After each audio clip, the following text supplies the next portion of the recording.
of your company, your body grinding until whenever you're weak. So they fucking with me. Your body, I feel like can't get over. I need all of your company. I need your body. Oh man, that's a banger, bro. We got a fucking banger, bro. That's a banger. You could just bump when you're chilling, bro. Well, you could bump when you know taking that slow drive, bro. Slow drive, cooling, bro. Little party action. You know, yeah, I know you got that wine and grind, you bro. know. Oh man, that's and then right after the party, you know, viewer discretion is advised. You feel me? Boom, boom. That's what's gonna be going down, the bro. bro. Ooh, the what? Little. But yo, man, well, that song is straight greatness. Shout out to JWavy and FTB out there, man. This is local. The FTB label, bro. FTB label. They're on the way up, bro. Pay attention you, to these kids, Pay attention to them. They got some great artists like JWavy, as you heard right now. Going on his way up, bro. I'm telling you, man. Great music from him. FTB, they're coming. They got the merch. They got the lighters. They got the shirts. They got everything. They're coming. And they got people going. They got great producers and they got people King from 9-8. And they got people going to concerts now too. Like they're on their way up, bro. They know what they're doing. I'm telling you, pay attention to these dudes, bro. Unlike us, we'll put the link in the description. Me and Vic are just stupid on this mic, bro. But you know they're taking their shit seriously, bro. So pay attention to them. Follow them on Instagram. Listen to their music on SoundCloud, bro. FTB, I'm telling you, remember the fucking name. Remember the fucking name. Follow them on Instagram. I'll tell you, great content coming soon all the time. They're just producing shit all the time. Follow their manager, their management team at FTBE6. I'm telling you, it's run by my man, my homeboy Dito. He's a beast. He's like family to me. Please follow, subscribe, do what you got to do. Just support these dudes because I'm telling you, they're on the rise and they're fucking nasty. And make sure you listen to their boy JWavy's song on SoundCloud. It's called Company, bro. They're on their way up, man. I can't say more enough. Remember the name. All their greatness and all the links will be in our description. So please read the description. Click the fucking link. Listen to the greatness that is FTB and all their great artists. And now, let's get what? And then now, sorry. What? Let's. Why are you trying to make your voice deeper, bro? Oh my God! Shut up. You say you don't do it, bro. You just did it again. Oh my God. All right. Anyways, let's dive into it. Yo, bro. You don't take my lines, bro. I don't take your fucking big ass nose. All right. Listen. Let's. What? Yeah. Let's dive into it. Yo, that shit was ugly, bro. Come on. Take this shit seriously. Come on. Let's dive into it. And now, let's dive into it. Oh, man. Today's a good fucking day. Today is a great day. Oh. You're so fucking ugly, bro. Shut up. God today damn, dude. Is the fucking day. Today's sneak the peek. Day. The sneak peek is here. The sneak peek. You guys didn't know this was coming. You didn't know this was coming. You did not know, bro. This is like a complete mystery, bro. This man is a fucking genius. This man is the fucking guy. This man is a fucking beast. This man. And today, he's our special fucking guest. Hold on, I have something stuck in my throat. This man. We're entering his messy room. We're coming in, bro. We're coming into his messy room. Knock, knock, FBI, bitch. What the fuck? Anyways. Well, we're here. Welcome. We're welcoming our boy, our good friend. A great man. A beast. Beast everywhere he goes, bro. A gym fanatic. This man will talk to you about fucking music, about girls, bro. But about life. But not girls like in that way. You know, he talks like he'll give you girl advice. Yeah, he'll give you advice because this man's good in relationships. This man's a fucking beast. He's a beast. He's a soulful man. So, you know what? This man's name is the one and only. We'll let him introduce himself. Ready? Yo, what's good? It's Anthony Vega here. Hey, I just want to say, first and foremost, I'm happy to finally be up here with these two. I feel like it's a long time coming ever since this podcast, was just an idea. This guy's been telling me, yo, we need you on this. I've been telling him, yo, I got to get up there with you guys. So I'm glad I'm finally able to make this happen. Episode 9, we here. Let's fucking get it. We're fucking here, bro. And I'm ready for whatever, bro. Yo. Let's fucking go. Man, that's our boy. Baby. That's my fucking guy right there. We're about to, oh man, it's gonna be a fucking good one. Fuck shit up. Yeah. Let's fucking get into it, bro. Bro. So, I gotta fucking ask this, bro. How's you guys' weeks, bro? I guess I'll start off, bro. Well, bro, this man's been working hard at work, bro. They're offering me a job already, bro. Nah, I'm just a co-op, bro. Like, they were talking, yo, Jason, bro. Honestly, like, you're the best, bro. And I was, I'm mad awkward with compliments, bro. I was like, thanks. Oh, you're welcome. Thanks. My name is Jason. They were like, yo, we're gonna have to fight over who's gonna hire you when you graduate, bro. And I was like. Yo, this man's head got so big it matched his nose. Yo, damn, bro. Is this like I had to do it. Is this like a thing, bro? Is it gonna be a common theme, yes, bro? Every bro. episode's gotta have something about my nose, bro. I've been waiting 8 long episodes to say that. Yeah, Bro, no bullshit, bro. We gotta have a poll. Like, I'm gonna put a fire pic of your big ass nose, and I'm gonna be like, how big is it? Is it 15 inches or is it 30? ha. Good one. Anyways. Whoa, Yo, Vic, my stomach, bro. Chill. Ha. All right, yo. Yeah, I know. Chill. We skipped that. All right, yo, Vic, get into yours and we'll finish off with that. I got you. So my week's been it's been all right, man. Been working. I mean, I don't know. I've been just chilling. No bullshit. I can't chill with Jason no more during the week. I chilled with him the other fucking day. We went to the movies. I thought we were going to have a good time. Bro. Soon as I got into the car, I'm fucking cranky. Fuck out of here, bro. You're mad annoying, bro. Whoa. Let me tell you. Nah. You guys Let know. me tell the story, bro. All right. I get it. I call him. Yo, Jay, bro, I miss you, dog, bro. We going to the movies? Yo, fuck you, bro. I don't want to talk to you, bro. I don't want to talk to you, bro. And then I was like, what the Vic, hell? you cannot tell Nah. Bro. This is straight facts, ladies and gentlemen. And I'm like, yo, listen, bro. Yo, we going to the movies? And he goes, yo, bro, that ass, bro. I'm cranky. I don't care, bro. I don't like you, bro. Get your fucking license, bro. I'm tired of picking you up. I was like, what the hell? No, yo, this man's forcing it. He was like, you forcing should. it. This man's forcing it, bro. You've been late to work, bro. You should go to work early on time, bro. Oh Just straight giving me the gas for no reason. Bro, let me tell the story, bro. That's straight facts, ladies and gentlemen. Let me tell the story, yo. This man calls me. He was like, yo, Jay, we're going to the movies. I was like, yeah, of course, Victor. We're going to go to the movies, have a good time, bro. This man was like, yo, come pick me up. I was like, all right, I have to drive past the movie theater to go pick him up. I'm just looking at the movie theater. I'm like, what the fuck? This man, Victor, got to get his fucking license, man. This man's got me driving past my destination to go pick him up. This man gets in the car, bro. I was furious, bro. I started flaming, bro. I was just like, yo, Vic, bro, on dogs, bro. Get your license, bro. I'm tired of I gotta watch the movie theater go past me while I have to go pick your bitch ass up, bro. God damn, dude. Man, I did. Honestly, I was. Yo, I would have said the same shit. I would have left your ass, bro. Yo, I would have went straight to the movies. This man was like, "What the hell? You gotta pick up Anthony too." I know. You gotta pick up. So I had to pick up our friend. Anthony too. got his license. Yeah, we gotta pick up. Yeah, he does. It's coming soon. Ladies and gentlemen, it's coming soon. And when it fucking comes, I'm telling you, honestly, bro, it's gonna be a fucking just celebration. Expose you right now. No, chill. Not all that. That's for another. Not yet. It's too early. Ant, bro. Oh man. All right. You guys don't even want to hear about my week. Yo, we got Patchy the Pirate on here today. I know you guys. All right, so we you got guys Nick obviously Fury on can't today. see me right now, but if you have the Instagram and you saw if you're gonna see a fucking story of me. So right now my eye is patched up. So let me tell a little story about that. This is hilarious, let me tell a little story bro. about that. I'm going to tell you the whole story. I haven't told this to anybody yet unless you were there, obviously. So you guys are going to hear the real story. So I got this group of friends from high school, all right? So we were planning a get-together. We do one every year. It's kind of like a reunion, little some corny shit. So... So, all right, so we plan to get together. We're supposed to go to a lake. The lake gets canceled because of the weather. We're like, all right, why don't we just go to Dave & Buster's? That's a pretty chill spot. We're like, all right, cool. So we all plan on going to Dave & Buster's. So we go there. We meet up. Everybody's late, obviously. We're not feeling the vibe as soon as we get there. We order some food, some appetizers, we eat, and then we're just like, you know what? This place isn't that good. So then we heard of this new place called Lucky Strike in Somerville in Assembly Row. So if you've been there, you already know what's up. It's kind of like a cheaper version of Dave & Buster's. It was pretty cool.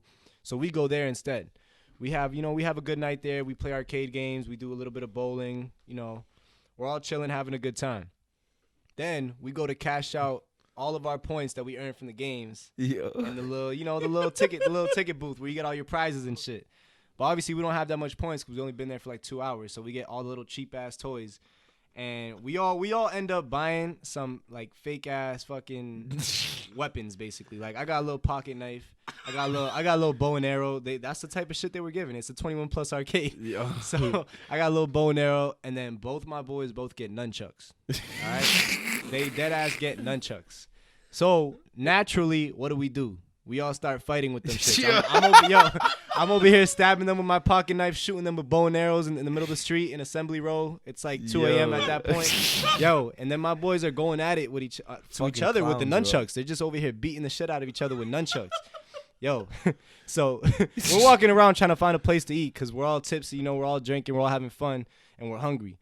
And we still got these toys that we're playing with. So we walk out of this place to eat because it's already closed.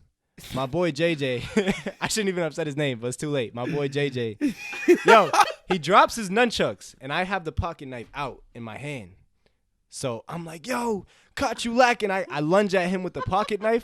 The first thing he does is grab the nunchuck and swing it straight up in the air at my head without looking. This dude comes straight up, full speed with the fucking nunchuck, gets me straight in the eye, bro. I've never felt pain like that. Listen.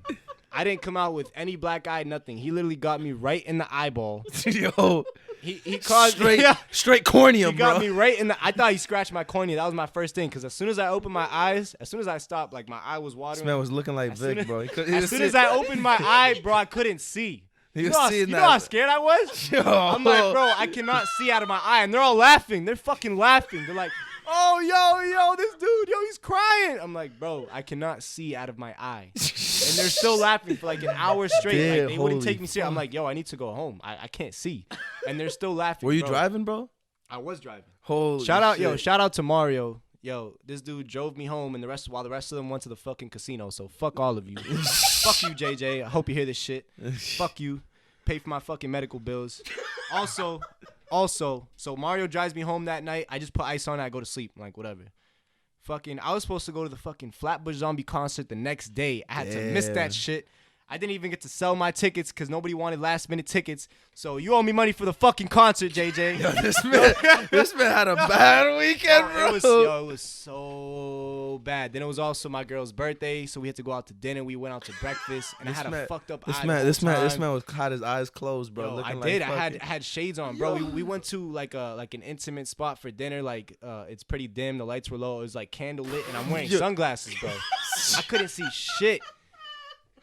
It was such a bad weekend, like so much money spent. And then basically, now it's Thursday. I was fucking in bed the whole time. I'm on bed rest. The doctor told me I had internal bleeding in my eye. It's basically like a bruise in my eye, and I gotta let this shit recover. So I can't do anything. I can't drive. I can't leave my crib. I have to lay in bed. That's it. That was my week. I thought my weekend was bad. That's crazy. I didn't do nothing. I chilled with Jason all fucking weekend, bro. Week. Shout out to JJ. All I did was cuddle with Vic this weekend, bro. Whoa, we weren't fucking cuddling, yo. That's funny because we had already planned to record with him this week, and then we texted him on Monday, yo, hey, what's the plan for this week? He was like, yo, I'm gonna give you an ETA, bro. I'm in the hospital. I was like, what the? I'm in the ER for the second time. I was like, we're still gonna make this happen. Don't worry. I was like, why the hell are you in the hospital, bro? He was like, I got hit with a nunchuck in the eye. No context at all, bro. I was just like, what? That's why when people ask me like, yo, what happened to you? I don't even tell them the real story. I'm like, yo, I got into a fight, bro. I dead ass be telling people that because I'm like, yo, nobody's gonna believe this shit I say. Like, I'm just like, yo, I got hit in the head with a nunchuck. Yeah, right, bro. Shut the fuck up. All right, what happened? Bro, I got in a fight. I've been telling people I got in a fight. Bruce Lee, bro. I'm like, yo, listen, man. The other man's in a coma, and that's all that matters. All right, like I got in a fight. God damn. It sounds better than getting hit with a nunchuck. No bullshit, bro. I know this man is tight. If you know Anthony, bro, this man loves his fucking music. When I tell you this man he loves his music. So for him to miss the Flatbush concert, this man was tight. Oh my God. I'm telling you, this man. I had to scroll through Snapchat stories while laying in bed with a fucking eye patch and ice pack on my head. I had to scroll through and watch the stories. Actually, shout out to my other boy JJ. His name's JJ too. He posted pretty much the entire concert, so I got to see that shit. So I wasn't that mad, but Damn, the you whole you had to be there, I'm still bro. pretty The mad. environment. I'm more mad that I wasted money on it and I couldn't get my money back. You didn't sell it? Bro, I couldn't resell the tickets. I put them up for resale. Nobody wanted the last minute tickets, and I couldn't refund them because I had no insurance on them shits. Oh So my! I'm more mad at the fact that I wasted the money on them, and I bought tickets for 2 other people that were supposed to come with me. They didn't go either. They didn't go. No. What Wow. Hey, yo, the 2 other people, I'm not gonna put them on blast, but they only wanted to go because I was going, and one of them I was supposed to drive them there. So That's crazy. I don't man. blame them that much for that. Fucking nuts. They didn't Yo. want to go because I couldn't. Yo, be careful with nunchucks, bro. That's all I, I know. gotta All say. I'm saying is, listen. Yo, PSA, bro. Don't play with nunchucks. Listen. Use nunchucks with caution. For real, bro. God Do not do this at home, ladies and gentlemen. honestly, do not fucking start using nunchucks. That's just like unless you're Bruce Lee, bro. Just put the nunchucks down. Just don't even try it. that's some stupid shit that you find us doing though. That's crazy. Bullshit. Hey, but listen, bro, that's a story I could tell my kids, bro. Yeah, for I'm real. never gonna forget that shit. And Yeah. and that was a good night, you know. Shout out to them. But That's crazy, bro. But yo, Not- JJ, not- this man's on a mission, bro. He's gonna fuck you up. This man's coming for you, bro. This man's gonna have some real nunchucks, real pocket knife. Yeah, he's gonna be like, all right, put that fake ass pocket knife away. You're gonna feel, oh, yo, why am I? Oh, yo, I'm bleeding, bro. This man's gonna slice and dice this. Yo, Yo, all right. Oh shit, I haven't laughed like this in a minute. But yo, yo, you my can just not talk, bro. Nah, Never, bro. It's cause, bro, every time I look at Ant, I just look at him. Yeah. Yo, This imagine guy got one eye, bro. you're looking at the good eye, bro. I'm looking at the bad eye. All I see is white, I bro. can't even see Jason. This I can man, only this, see Vic right this now. man's wearing sunglasses eye patch with a facing white Jason eye right patch with a freaking And- with a yeah, and with I a got- safety glass under it, I bro. got sunglasses on top of that because my eye's still light sensitive, so I got sunglasses and an eye patch on. Yo, Oh I'm just my God. looking at it. I'm like, yo, I wonder. My eye's open. Like it's just You to can protect feel. it. Can you blink? Yeah. Nah, You I blinking? can move my eyes. It's literally just internal bleeding. Like so, I'm just supposed So to you, take. can it you as can you easy see as anything possible. out of it now? Yeah, but it's still blurry. It's mad blurry. Like Damn, if I dude, that's only crazy. open my right eye, I it's did that shit to my brother crazy once, though. blurry, crazy blurry. I did What? that shit to my brother once. You did that shit to Jeffrey? With not a nunchuck though. I don't remember what it was doing. Yeah, it was a wiffle ball bat. Yeah, bro. We were playing in the kitchen, bro, and this man was, I was a bully when I was a kid, bro. I was just a straight Yeah, bully, we bro. fucking know, bro. I just see his head, bro. I'm like freaking like 12 years old. Yeah, I'm 12 years old, bro, and I see a little kid, bro. My little brother with a big ass head, bro. I swing, bro, straight force that, bro. I've never been roasted so hard by my. You're so stupid. Why are you hitting this kid with a plastic bat? Like, bro, this man's eye was bloodshot red, bro. He's crying. He's like, I can't see. I was just, I was laughing, bro. I was fucking dying, It was like bro. a wave of panic, but it's like that shock type of panic where you don't really talk. You're Yo. just like, oh shit, like what the fuck just happened? Like, Yo, this I really man just got hit in the eye with a nunchuck and I can't see. Yo, Bro, it's like literally my eye was Yo, open and I that's couldn't like see. that's like a fear of mine. Like, just imagine waking up one day, you just bro, can't your, see shit, your bro. eyes You're just open gonna and be you like, can't see. you're gonna be like, what Like the I even like tried covering my eye. I'm like, yo, my left eye's fine. My right eye, boom, I can't see shit. The street So Vic, lights, what do you see when you take off your glasses, bro? Similar. I was gonna say like when I take off when I fucking take off my glasses, bro, it's like I'm looking underwater, bro. It's like some shit like that. Like I can't see. That's a good reference. That's a good reference. I'll say probably like you're trying to look underwater. That's exactly what it's like. Cause like I can still see out of it. It's not pitch black, but it's just blurry as fuck. Like I'm underwater. What the hell? Yeah. I'm fucking telling you, like, dude. That's like, why. you guys think I'm playing when I'm like, yo, bro, my glasses fell. Like I can't see. Yo, look at this dude. Thinks he's found my Scooby Doo, bro. Yo, and I'd be like, yo, bro. Yeah, I really this man can't Vic's see, got bro. glasses as thick as fucking like tempered glass or some shit, bro. Yo, Good Yeah. one. Ha. yeah, all right, maybe next time. But yo, maybe next time. Tempered glass. Wow, ladies and gentlemen, that was funny. All All right, chill. That joke earlier. right, moving on. got Moving crossed on. out. So Anthony's got his fitness shit, bro. This man, I Yes, remember. sir. Well, I met this man in like the 7th or 8th grade at some program, bro, right? And but skinny as fuck, bro. Like like back when Vic used to be skinny type shit, bro. I was little. He was little, bro. Then one summer, bro, I think it was like after like sophomore year, right, of high school. Year, yeah. One summer, I just see him, bro. Boom! I was like, what the hell happened to you, bro? This man's been hitting the steroids or something, bro. This man was getting big. That's when he started his fitness journey, bro. Why don't you talk about that, bro? Yeah, of course. So like Jason said, basically, I was pretty small my whole life. Like, I went into high school my freshman year. I was probably like 5'6", weighing in at like 110. Like, I had just passed 100 soaking pounds. wet. 110. Soaking this man wet. was 85 pounds soaking wet for with real. like fucking 30-pound weights on his ankles. Yo, I had just passed like 100 pounds. Like, I was pretty small, but I was skinny my whole life. Like, I was never one of those people that was like a fat kid and then like slimmed down. Like, nah, I was me, bro. small. That was me. I was fat, bro. I'm still pretty fat. Yeah. I was always pretty small. I even remember freshman year I tried to get into football. That was just The helmet probably weighs more than this dude. Bro, just imagine a little skinny dude in big pads, bro. I remember I got cracked my first game and I quit, bro. That shit was that was a horror didn't your story mom right make there. you quit or some shit, Yeah, bro? bro. My mom pulled me from that shit because I told her I got cracked my first game. She's like, nah, you're not playing no more. I was like, Mom, chill. They're gonna make fun of me. That's some shit my mom would do, bro. Yeah. It was bad, but I was really small. I'm just trying to put it into context. And then I remember switching schools, so I started going to a charter school. And basically, I think if I'm gonna bring up like the first reason why I ever even started going to the gym, I think I had a lot of influence around me. So I remember my brother was big in the gym at that time, my older brother. So he kind of put me on to the whole gym thing because I would see him getting bigger. I remember I had cousins that were in the gym like that. They were all getting pretty swole. And I thought it was more of just like an ego thing too. I thought like, you know, maybe if I get bigger, I'll gain more respect. Because I was tired of being the small kid, bro. I'm telling you, I was short and skinny. Like, I was small for my age. I think I was like, you know, a late bloomer. Like, I was small in high school, bro. Yo, in high school, I bro. was small. Well, when I first got to high school, I was small, 5 bro? feet tall, bro. Dude, I was like 4'9", bro. I went through my growth spurt, bro. That's Crazy. what I'm saying. It wasn't like I was tall and lanky. Like, I was short and small. Like, that's a bad combination. So I think it was Poor more Vic, bro. Yeah, you had it pretty bad, bro. So I he was short, skinny, and ugly, bro. Yeah. Yo, he said ugly, bro. Ugly, bro. Come on, man.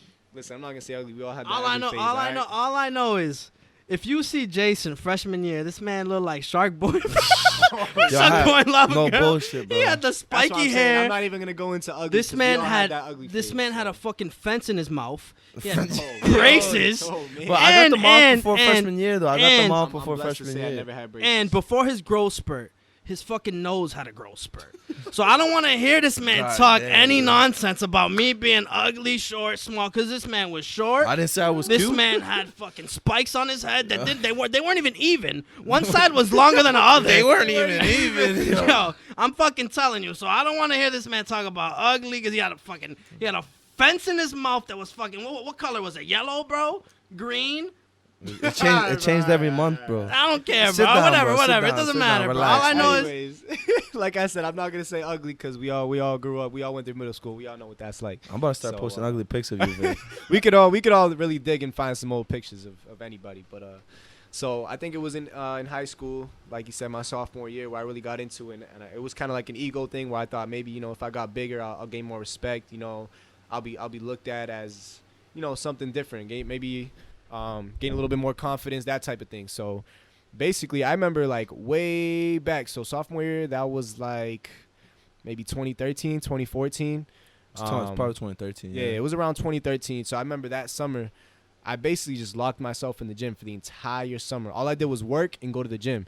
And at that time, I was going to the formerly known YMCA in Chelsea. I think it's the Chelsea Community Center now. So people from Chelsea, you guys know about the Chelsea YMCA. That's like a super, super old school gym.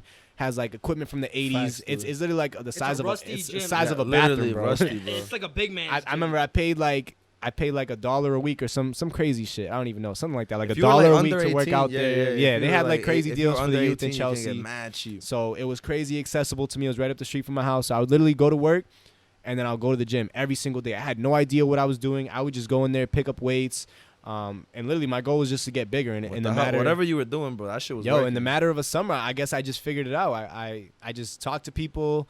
I watched like YouTube. I went on Google. I just kind of self-taught myself. And basically over the whole summer, I put on some size. I gained like 20 pounds. And I remember coming back the next school year and I was feeling myself. I had put on some like notable size. Nah, and it was crazy because like back then none of us were going to the fucking gym, dude. Yeah, bro. And like, what was I doing? Playing PlayStation. And bro. like, yo, Ant started the wave of the gym. Like, I remember like Ant one day was like, yo, come to the fucking gym, and like we weren't fucking thinking about going to the gym. And then he put us all onto the gym. Like it started with Ant, and then we all started going to the gym. We all started trying to get big. He'd be teaching us, bro. Yeah, and it was he'd be like, yo, make sure you're when you're doing the lat pull downs, bro. He's like, make sure you like you feel your shoulder blades touch, bro. Make sure when you're doing rows, bro, make sure you get it to your chest, bro. That's how you really engage your whole back. I'm like, yo, what the hell? This man's a personal trainer. He's like fucking 16, bro. Yeah, it was crazy, and like I feel like with Anthony started like the gym wave, and then we were all trying to get big. Like I remember, like no joke, I almost like stopped being friends with Jason. Because we were so into the gym that I lifted 315 pounds, probably nothing for some people, 315 pound squat, and I was like, we always talked about the numbers, and I'm weak as shit, I'm the smallest dude, and I'm over here picking up 315 with my legs. I come the next day to school, I'm like, yo, I fucking lifted 315. What happens? Yeah, right, kid, with your skinny ass chicken legs, bro. I don't believe you, bro. He took away the greatness of that 315. I didn't see Vic for the rest of that year. I didn't talk to him for a good 6 months. You remember that? I don't like Jason, bro. He's always talking shit about me, bro. Denying my strength, bro. Yo, that shit. This man Vic was like, I would be like, yo, Vic, in the hallway, bro. He'd be like. Yo, I'm just like, damn, bro, this man's grimy now. 315. I remember y'all took that away from him. I remember we used to make fun of him because there was no video. We're like, bro, there's no video you squatting that shit. There's no way you put that. Why would you up. not take a video? That's my question. 315 was if you're crazy hitting numbers. 315, We were in high school, bro. If you're hitting 315, but then I did it, and then I did it in front of you. Yeah, that's a different story. I remember he did do that shit at the East Boston and I passed YMCA. out. You remember? And his dude passed out after, but he did it though, so I'll give him that. He did it in front of us just because of the peer pressure, with no warm up, no straps, nothing. So you're crazy for that, but he put that shit up and he took it like a champ. Passed out after that. Yeah, but this man did start the wave of us all going to the gym. But this man's really the only one that's ever stayed consistent, bro. I think he's the only one that's stayed consistent because. Other than obviously, I was in it for a minute, and then I dropped. Beasting and feasting. I was now I'm beasting and feasting. Now he's feasting. Now I'm feasting. I'm feasting, bro. I'm having a good time. It's fun. Nah, he stayed consistent. He still goes, bro. This man's still consistent, bro. This man's got his own whole ass freaking fitness company, bro. Sir. I know. This man's up there, bro. I'm telling you, man. Yo, talk about the AV Fitness. How that come to to flourishing. All right, yeah. So let me segue into that, bro. So continue from my story from before. So yeah, like they said, I was 15. None of my friends were on that wave yet. So I really just started from the bottom and just figured shit out by myself. I literally just read books. I would watch YouTube. I'd go on Google. I'd literally talk to people who have been in the game for years, like people that went to that gym who know what they were doing. I would just take notes on them. And I kind of just figured it out as it went, and I stayed with it. I stayed consistent into my junior year, my senior year, even into college. I just stayed with it, and I just kind of fell in love with it. It was just that kind of thing where you don't really like it at first, but you're doing it for a reason, and then that's the point. You just got to remember what that reason is. So I feel like I always had a reason to go, and then I just stayed consistent. And so now I'll kind of segue into what I do now. So basically right now, I've been trying to do my own startup company, my own startup brand.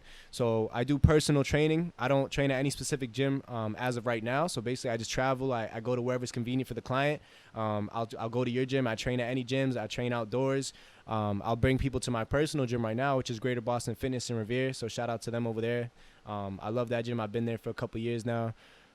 So I train there. Yeah, it's a really nice gym. It's a real classic bodybuilder type gym. So I like the energy there. The whole vibe is like, yo, I'm trying to get swole, bro. It's a really good like vibe. You walk in there, bro, and you're just like, yep.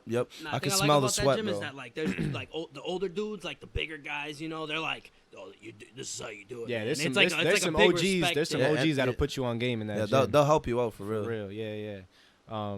So I do personal training. As of January last year, I started putting out my own fitness clothing line. So I've been starting with shirts, putting those out. Yeah. And then I'm also trying to build my own brand on Instagram. I took a break from that over the summer, only because I'm really trying to focus, on myself. Over the summer, I've been trying to, spend time with family, friends, stuff like that. Really just focus on myself and just take a break from social media as a whole. Yeah. So, which is fucking important. Yeah. I mean, this man was talking to me last year. We had a gym session a couple weeks ago, and he was like, "Oh, bro, last year I'd be in the gym every fucking day, bro. I didn't even see my family, bro. Like that's when I realized like I gotta take a break and really enjoy what life's all about. It's like family and shit. So like." Makes sense, bro. Like I talked to Jason about, basically when I first started up my brand, I was so pressured to show this image of myself to, the clientele and to everybody that was following me on Instagram and stuff like that, that I would literally just be, eat, sleep, gym, just every single day. I'd be doing double sessions, wake up in the morning, go to the gym, I'll go to work, go back to the gym. I'll just be kind of like just killing myself basically, just because I would literally spend no time with anybody else or doing anything else. I would just be in the gym and go to sleep. And then I found that I was liking the results. I liked the way I looked in the mirror, but was it worth the sacrifice that I was really making? The mental sacrifice. Like I said, I found myself a little bit unhappy. I wasn't really spending time doing the things that were actually important and with the people that were important to me. So I kind of stepped back from all that and just kind of do it, differently now. I think just something that comes to my head is in this life you need like a great balance between things. Like Ant saying, like Ant loves the gym, right? He loves the fucking gym, but like too much of the gym, it didn't feel right anymore. And it's because you need this balance of just like I love the gym, but I also love my family, and like you have to try to find that balance and try to manage your time wisely in a way where you're enjoying yourself at all times. I mean, Yeah, it's true. It's straight facts. But nonetheless, bro, this man is a genius in the gym, bro. This man, he knows all body part. Whatever you need, bro, he could tell you. It explains it all. He breaks it down really well, and he helps, bro. Because this man's been through the whole process himself. This man has, bro. When I asked him, I'm like, yo, how do you stay so motivated? He's like, yo, honestly, it's like you have your long-term goal, but if you make short-term goals and work towards those, and when you're beating those, bro, that keeps you motivated. I was like, bro, that's straight facts, and it's that kind of help that he could provide you with if you actually want his services, bro. And one thing I like about working out with Ant is that he does the work. He doesn't just do some bench press. He asks you like, what kind of body do you want? What kind of like are you trying to lose weight, gain weight? You trying to stabilize your body, just become healthier? And he comes up with a whole fucking plan for your body and for your goals. That's what I fucking love. And then Ant helps you out with your diet plan too, because this man's a fucking beast. What is it you said, bro? 80% of the fucking health is in the gym or something. I mean, is in the kitchen or something. Yeah. So basically, I'm not gonna go too specific with numbers, but it is mainly in your diet. So most of what you're trying to achieve, you're gonna achieve through your diet. And then if we're just going to put into numbers, I'll just say, 80% diet, 20% actual work in the gym. Facts. So that's where a lot of people, they get it confused because they're in the gym every day. And, then they're pulling up to the McDonald's drive-thru right after. So obviously it doesn't work like that. But going back to the general, just what we're talking about, you just got to find that balance. And that goes to say with everything, anything in excess can be bad for you. So you just got to really find that balance in life. Just do what you're happy doing. And don't let anybody on the outside, pressure you or affect you or, dictate your decision-making process, basically. This man's a genius, bro. I'm telling you. He's a fucking genius. I'm telling you, he's a fucking beast. But, yo, I've always wondered this, bro. I never wanted to ask you this because it's fucking weird, bro. So you're a fucking big fan of music, bro. You listen to legit anything, and you're so hip to the game. Another one of my big passions. Little background on Ant and music, bro. This man was putting people onto music back in when you had to freaking download that shit on LimeWire and shit. Yeah. But what I'm saying is bro, what fucking type of music do you listen to in the gym? Because you listen to everything. So are you listening to fucking heavy metal, bro, and just pumping iron? Or are you listening to some slow tracks, and getting in the zone? Well, what the fuck are you listening to in the gym, bro? Because you're there every day, bro. Yeah. So I think honestly, it's gonna depend on what I'm doing in the gym that day, and then also what my overall mood is that day. So I can literally listen to anything in the gym. I listen to heavy metal in the gym. I'll listen to EDM in the gym. I'll listen to, some hard rap or fucking. That's basically the three genres that I stay around when I'm in the gym. Just straight up heavy metal. No R&B, bro. Rap. Nah, I can't listen to R&B. I can't listen to R&B. No in the slow gym, wine, bro. No joke, Hell bro. Nah. It needs to be fast paced. It needs to be full of energy because that's what I'm trying to be. If I'm in the gym, I'm trying to go hard. If I'm doing cardio, I'm on the treadmill running, or if I'm benching, I need the energy. So I need some shit that's upbeat, that's gonna, you know, put me in a good mood. So upbeat music, loud music. That's what I like when I'm in the gym, basically. No joke. When I've gone to the gym, I be in the zone, and like when I'm in the gym, I be thinking about my life and shit. I be putting on like Drake Take Care, bro, like track 6, bro. I be pumping Vic, no bullshit. That's why you look like that and Ann looks like that, bro. Yo, Jason said it, not me. Yeah, bro. All right. But yo, listen, honestly, yo, if Take Care came on and I was in the gym, I would just get up and leave. But I can't listen when to a that good shit. thing I'm goes telling you, bad, I need it's some not like the I need some like end techno of the- EDM, like some fast paced shit, like some rave shit, or I need some hard rap, like some heavy metal. But I need some crazy shit while I'm in the gym. Just something that's gonna make me go crazy. That's gonna make me sweat. Gonna make me get in a good mood overall. Just like anything like that. So. Yeah, that's nice, bro. I mean, I don't want to. Jason shouldn't be talking about music in the gym. I remember I put his fucking beats on, and this man was listening to Taylor Swift, bro. Yo, chill, bro. Hey, listen. Why you always gotta put me on blast, bro?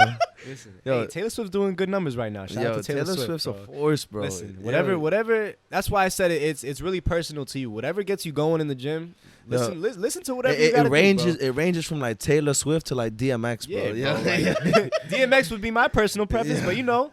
Yo, listen to whatever you gotta listen to get you through your workout. That's all I gotta say. Some people like no music. Some people just like listening to or talking to people and listening to other people in the gym. Yeah, that's just like all right. So if I'm going to the gym with somebody, like let's say I'm training a client or I'm working out with somebody, I'm not gonna bring music because I feel like that's a little bit disrespectful, especially if it's a client. Like I need to conversate with them and I need to get to know them and talk to them. Or even if I'm just going with a gym buddy or just someone that I'm going with, one of my boys, I feel like I still need to talk to them, like, you know. And we're going to conversate throughout the sets and stuff like that. So if I'm going with somebody, I'm not going to be listening to music. But if I'm by myself, I definitely need headphones in. I need to be zoned in, and I need a crazy playlist going. Well, that's a good segue, bro. Like, what would a session with you be like if I was your client, bro? What would you do with me? All right, yeah. So basically, so let's say you're a client that I've never met before, and you just hit me up through social media, or you heard of me through a friend, and you book an appointment with me. So I do all my appointment bookings. You can either hit me up directly on my Instagram or Facebook, Twitter. I have all that shit, whatever. Or you can actually press the booking button on my Instagram or Facebook, and that'll guide you through everything. It'll show you a calendar. You can set up a time and date, and it'll send me a message directly. So those are the ways to book me. And if you were to book me and I'm a client that if you're a client that I don't know, I'm not familiar with, I would first take the time to get to know you. So whether that's actually us in the gym talking or that's us exchanging a phone call or text messages, I'm going to get to know you. I just need some information like how much experience you have in the gym already, what your goals are, what your time period is that you're looking like. So let's say I'll try to narrow down your goal as specific as possible while getting to know, like I said, your experience and your body type and all that stuff. So it'll give me a better image and a better, platform to work with. So I'll ask you stuff like, what type of body do you want to achieve and by what time? So let's say you want to lose like 30 pounds in 2 months. And then, we'll actually put that into something real so that by the time we actually get to our session, we can be pretty comfortable with each other. We can joke around with each other and stuff like that. And I'll kind of just get you familiar with the gym. I'll kind of just like show you around. So let's say if I'm bringing you to my gym, I'll show you around the gym. I'll show you where everything's at, and we'll see where you feel more comfortable. Or if you're bringing me to your gym, I'll kind of scope out the gym. And like I said, we can still talk and get to know each other. And then I'll kind of walk you through the process of what we're going to do. So I'll show you like the warm-up process, the actual workout process, the cool-down process, all that good stuff. Man, it's a whole experience with this man. I'm telling you. Yo. I gotta get back on that AV fitness wave, bro. I look like honestly, I'm about to sign up. I for look some like classes, Anthony, bro. No bush. I'm about to sign up for some sessions. I'm starting to look like Vic, bro. I can't be living like this, bro. You've been looking like that for like 2 years now. I don't want to hear it. Chill, I don't want to hear it, bro. This man, Vic, me and Vic could be sumo wrestlers together, bro. Yo, honestly, we should make a video of that bullshit. That would be a crazy skit. I would win. Y'all I gotta would do win. that shit. You wouldn't win shit, bro. I would win. You're tiny, bro. All Bro, it's y'all a heard it here handicap match first. anyway, We're bro. gonna Your make this shit nose happen. and you versus me, bro. Yo, all right, then you're just freaking backing me up, Y'all bro. I'm heard gonna that win. shit. That shit is set in stone. That shit's gonna happen. Yo, we should have a boxing match, bro. I could get all my anger. I was out, like in the sumo idea, bro. Yo, I ain't trying to touch Vic in the fucking and no boxer bullshit. Yo, you're gonna see hair coming off his ass cheeks, bro.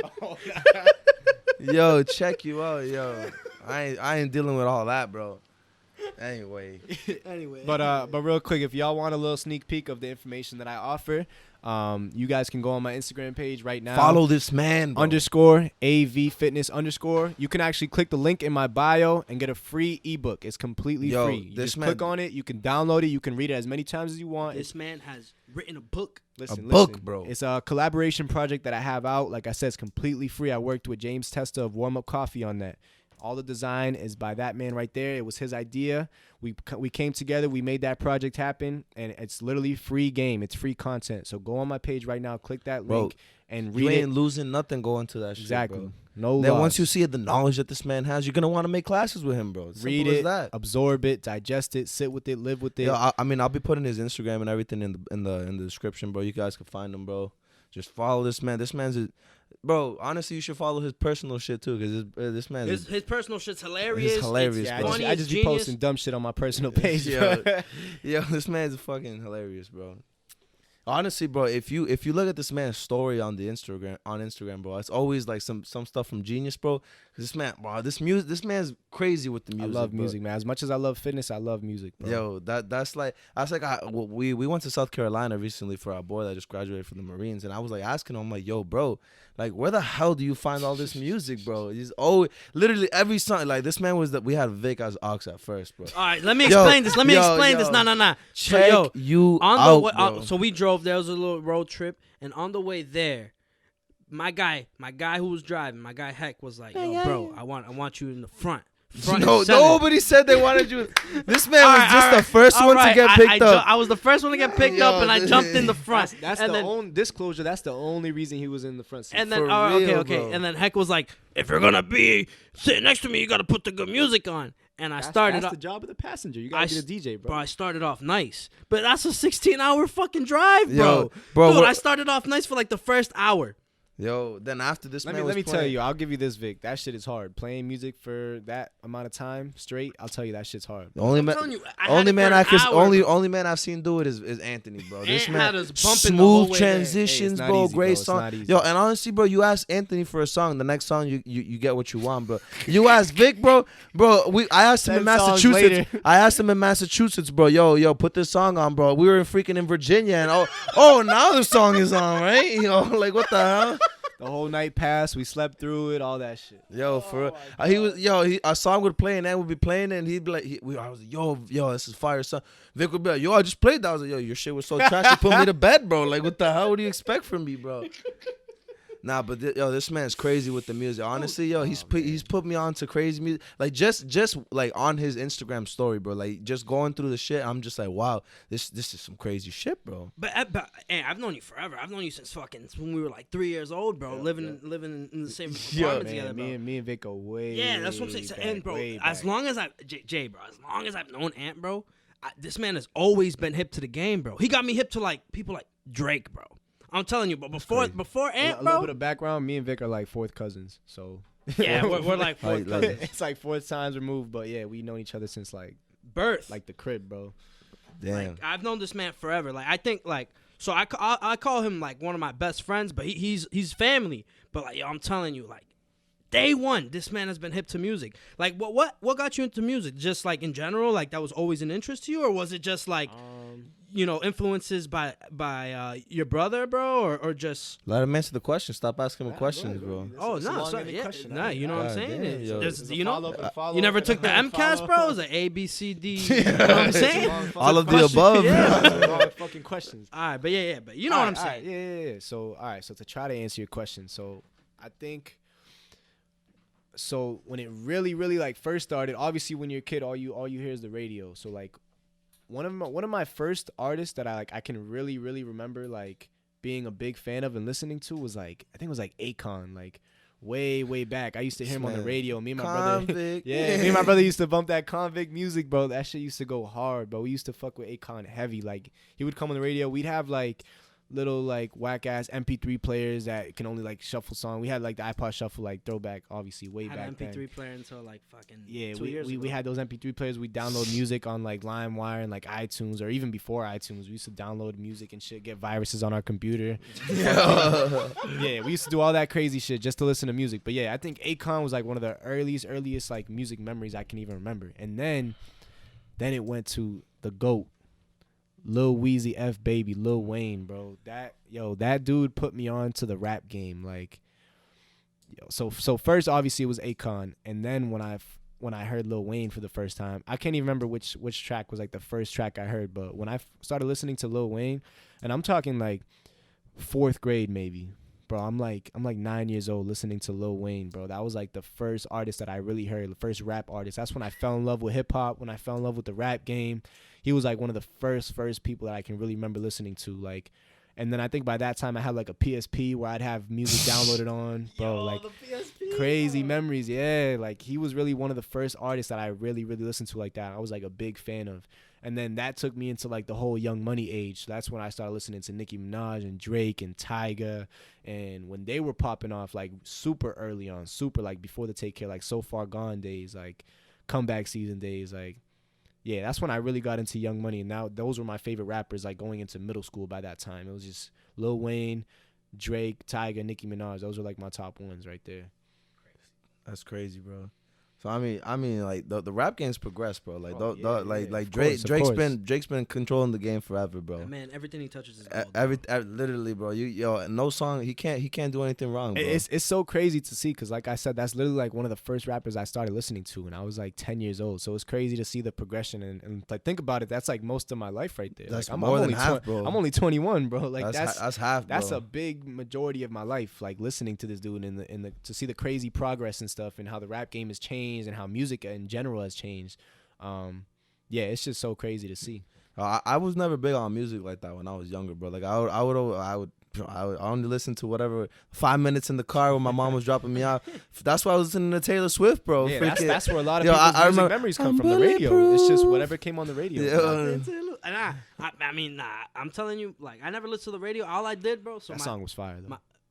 Bulletproof. That is a good song. That was a good song. My older brother, like he was straight from. So I have a half brother. He was straight from PR. And the way I got hip to music, not even hip to music. Yeah. So all I listened to was like old reggaeton with like fucking some reggae in it. You know what I'm saying? Like some salsa. That's what I was listening to. And then yeah. And then me and Ant went to middle school together, and he put me on.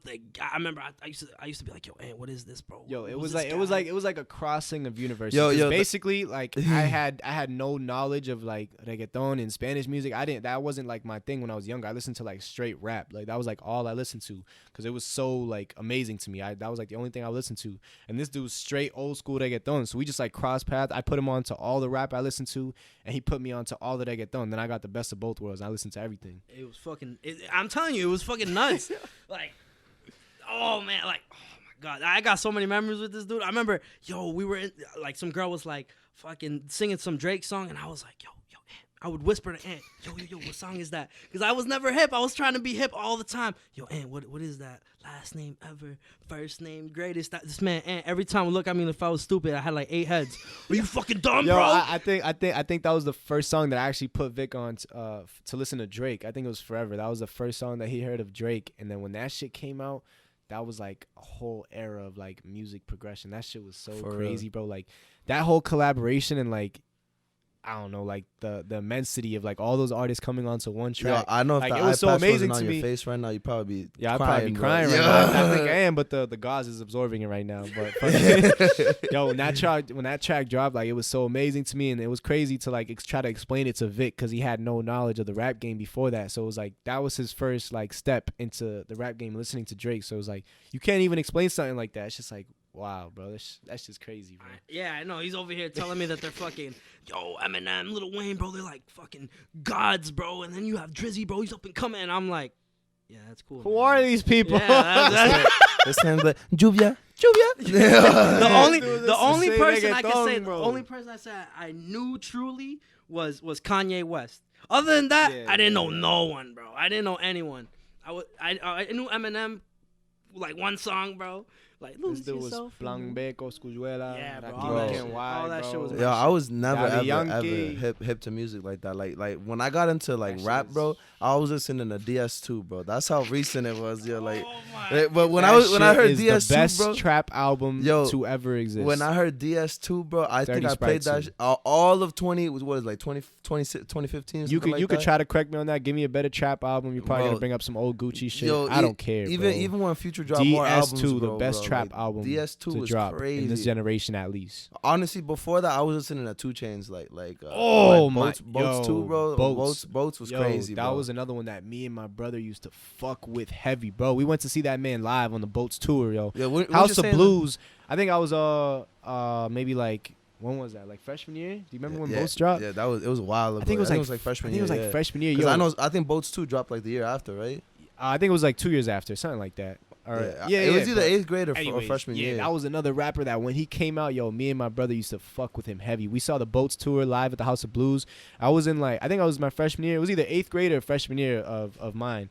And my mom bought us 2 Chainz tickets because she knew that we fucked with him for like Christmas or something. And she sent us with a chaperone to a concert, to a 2 Chainz concert out of any artist. It was a 2 Chainz 2 concert. Chainz, bro. And if At you, the House of Blues. and if you've been to a rap concert, you've been to the House of Blues, like, you know how they get. Everybody's smoking, the room's filled with smoke. Especially the House of Blues, that shit's like, It's freelance. yeah, you do whatever the fuck you want in the House of Blues. So that shit was wild. I remember sneaking away from the chaperone. We even tried to like buy some blunts off this dude. Yo, that shit was crazy, bro.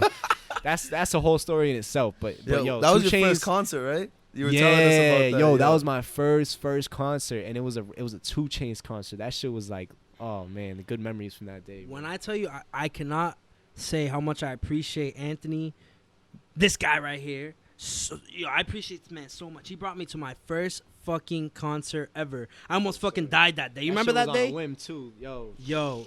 So basically, they planned to go to none other than J. Cole's 2014 Forest Hills Drive concert. Best concert I've ever been to, and I've been Best to, concert I've ever been to was my first and one. I've been to many concerts. And Yo, when this I man- say yo. when I say I got I got blessed with a ticket. Blessed. I tell you, so I wasn't invited. Crazy. I remember for weeks and weeks and weeks, these dudes were talking about that they were gonna go to this J. Cole concert, blah blah. And I was This dude was straight jealous, bro. I was jealous because I was hip to J. Cole, and I was like, I was starting to become a fan, and then I heard he was coming, and 2014 Forest Hills Drive was like my favorite album that year. That was a crazy This ass is album. that's a bro. classic. That's a classic, bro. And then these dudes, Instant classic, bro. yo, my best friends didn't even invite me. Nah, I don't even think it was like that. Didn't you like not have the bread or something? Like, Nah, I thought that's what it was. Nah. we didn't. Nah, not it was invite it you. was like Don't be putting shit on our. it was on like our head. alright, Yo, it was for like real, this. bro. The, Yeah. alright, the true Yo, story. this dude's twisting the story, bro. Nah. we did not invite him, bro. The true story was, yo, Vic, you want to go? Yeah, let me think about it. The reason I was thinking about it, I was waiting for my paycheck to come, and then the next day, there's the truth. Yeah, came that's out. the truth. That's he the didn't truth. have the bread, so Yeah, he was yeah. scared to say that. So he just said, "Oh, I don't know if I can make it." But the I'ma real think reason about was it. 'cause he didn't want to admit that he didn't have the bread for the ticket. But then they bought it the next day, and I was like, oh. yeah, so I was trying to waste no time on that. So 'cause I you don't knew wanna I miss that, had bro. to You see don't J. wanna Cole. miss So this that, man bro. bought the. And let me real quick. So Ant's brother was supposed to go, and then the day of the concert, Alex is Ant's brother. Alex was my fucking boss in a summer job program. Dude was my boss, and he goes, "Yo, Vic, bro, I don't want to really go to this concert." Yo, this dude flaked last minute, bro. He's like, yo, you want my concert? He's like, just give me the bread for it, and I was.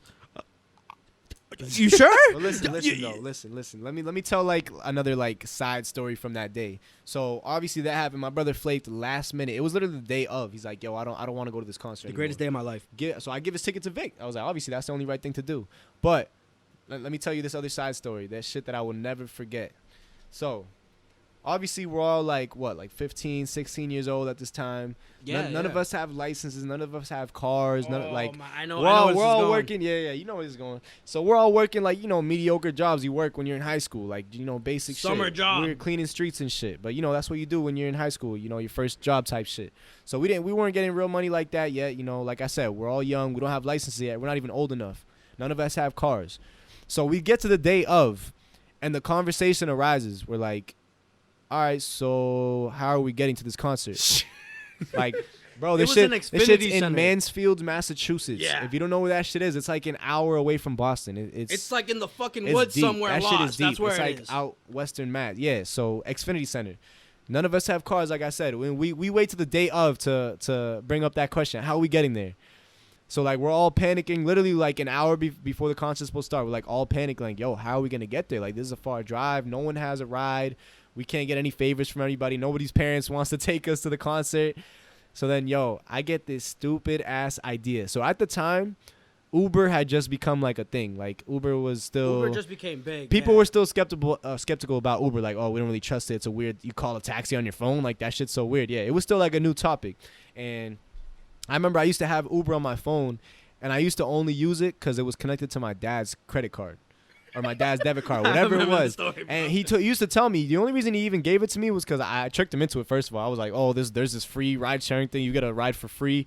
And then I tricked him into putting his credit card information in my shit. Yo. So I used to use that shit like in secret. And then he would only find out until like his credit card balance or his statement came out. And he'd be like, oh, what is this? I'm like, well, I don't know. I don't know what that is. So I used to scam the fuck out of my dad for free Uber rides. So, but then when he finally caught onto it, he used to tell me like, oh, only use it like an emergency. He's like, hey, whatever. Still use that shit for whatever. Anyways, so I had this crazy idea. I'm like, you know what? It's getting last minute. We don't have a ride. What if I get us all an Uber to Mansfield, Massachusetts? And think, let me give you a little bit more context. It's like 6 of us deep. 6 of us. And if you know how Uber works, you got to get the motherfucking XL for that shit. And that shit costs like twice as much. So imagine that. We're taking Uber an hour away to a concert, and we're 6 deep. Oh my! And let me tell you about this fucking Uber. Let me fucking tell you. Let me get into the fucking Uber. One. No one wanted to sit next to the fucking Uber driver, so I was in the fucking front. That's true. Vic sat in the front. 2. Again, unwanted. 2. This fucking man, the Uber driver, got fucking lost. And we're fucking like 15 years old. I don't even remember all that. You don't remember that? I don't fucking remember that because I was looking at this dude's map. And I have a very selective memory. Like, I remember certain things. Like, You remember that Anyways, concert though? yeah, oh, of course. dude, that concert was crazy. Anyways, the point is that fucking guy pissed me off, and we're almost late to the fucking greatest concert I've ever been to. That's the point of the story. I was about to go half hour about how this guy pissed me off the whole way there. That's irrelevant. That's relevant. But when I say that was the greatest concert I've ever been to, Oh, of dude, course. do you remember when I almost died, bro? The fucking guy Yeah, threw the bottle the at big my bottle, right? Yeah, yo. So we're fucking. Yo, I remember in the chat hearing about that, bro. You were texting in Threw out the a group beer chat bottle to the head. like, yo, I think I got a concussion. I was mad confused, like, Dude, why? What happened? So Yo. we're all jumping. Why? We're all fucking. I'm hugging. Hey, yo, it's just crazy, dude. I all of a sudden I'm on the floor, bro. And I'm like, what the fuck? And then Ant's like, yo, dude, you got a bottle fucking thrown at you, bro. You good? And I'm over here like what the fuck is going on? Yo, I'm like, Ant, right now. Was there LQ in that shit? Nah, bro. It was empty? It wasn't even a beer bottle. It was a Patron nip, bro. Flung to the back of my head, yo, bro. and if you've never seen a Patron nip, it's the actual bottle. Yeah, it's just tiny. It's right? just a tiny version of the actual bottle, so it's glass. That shit is real. Someone Yo, fucking threw that shit from the crowd and hit the back glass of my as fucking thick head. as Vic's That shit glasses, is bro. real, That's Yeah, that's and glass Patron as thick bottles are as thick. this dude's That's glasses. some thick glass. Now, all right, let me tell you a few other memories I have from that concert, and then I'm gonna get back to the Uber shit after. So, but when the 2 openers came out, we were like in concession stands or like in lines to get food and shit like that. So we probably didn't even watch them open. We spent fucking $30 on some fucking. No, let me we tell you we about spent like these- $100 We on the spent fucking like concession fucking stands. $100 on 2 pieces of fucking gross ass chicken fingers, bro, and like some dry ass fries with no salt on them. You know what? Continue the story. It's just pissing me off. Dog. Fuck the food. Yo, Vic, you keep saying this was the best concert I ever went to. Yeah, you don't sound like you were having a good There's time, good bro. memories and there's bad Nah, memories. there's- That's what made it the best concert. There's so many good memories from this shit. And then one thing that I want to tell people that J. Cole did, he literally performed his entire album from start to finish, like intro, interludes, bro. He performed the entire album from front to back. And I've yet to see an artist do that, like, ever. Like, that's the only time I've ever seen an artist do that, but it's actually good. Like, nobody got bored of the songs. Like, there was never, like, a dead moment of the concert. Like, no, he had the crowd crazy the entire time. Like even Like, he even even the did slow records, like everything, bro. Like even the thank Everything. you, like at the end, you know, where he does his thanks to all the Yeah, people. bro. Yeah, He was nah, like- he he was did like- that, but he he was did like- his own spin on yeah, it. so Like, he was it like- real, like right Aight. there in the moment. So that day, Yeah. so he was like, all right, yo, guys, I'll check you guys out. It's been fun, Boston. We all cheer, and then all of a sudden, he comes back on stage, bro, and throws it back, bro. Throwbacks. So he did his entire album front to back, and then hits us with a throwback. That's why it was such a great concert. Because Damn, that's a long ass concert. Yeah, and that's a long album. So I still have yet to see an artist do that, like, to this day. Like usually what artists do, they'll do the hits, they'll do the radio hits, they'll do some throwbacks if they've been in the game that long, and then that's pretty much it. They do the Yeah. crowd favorites, and then that's they say it. thank you, yeah. I've And they I've say, yet to "Check see you an out, artist that baby." could do the whole album. Oh man. Fucking so yeah, the concert happens, and then the ride home. Yo. Oh my god! Listen, everybody's phone's dying. I think my phone even died. So we got there with an Uber, and then we obviously have to leave with an Uber, and I don't even have a phone to request one. It's like 1 in the morning. So we're like all panicking. It's super late. We're in Mansfield. We don't know how to use the train. None of that, bro. We don't even know where we are. So I think I ended up using some random chick's phone, logging into my Uber that's account. Exactly what we did. And then requesting one, and then you gotta think about it. We're in a huge concert venue, so the time it takes for an Uber to even get like into the parking lot is crazy, and to like identify which one's our Uber and stuff like that. So I log into this chick's phone, I request the Uber, it comes, we get home, and then the climax of this Uber story is that is like my $800,000. is my dad getting his credit card statement like a month later, bro, because it's mad late. I kept it under the radar. I didn't even mention it. Bro, What the fuck? I yo? never mentioned it to real him. I never even told him like, yo, pa, like I did this on your card. Nothing, bro. I said nothing. I was so scared. I just let it be, and I was like, you know what? When the time comes, the time comes. When the time comes, Yo, bro, this yo. dude's All I credit know card is- statement came. He's like, what is this $400 charge from Uber? Holy shit. Yeah, bro. It was like, bro. There, it was like 150. Coming back, Like it was 180, like 180, bro. Yeah, Something like bro, that. It was a crazy number, bro. It was. Yo, it was a crazy Yo, number. did you pay him back for that? Oh, yo, All this I know this is I man. didn't see Ant for like 3 months. I was in debt. I was in debt to my dad for like more than a year, bro. He had me like every time I got money for anything, bro, because I didn't even have a job. I was mad young. Anytime I got money for anything, it went straight to my dad, bro.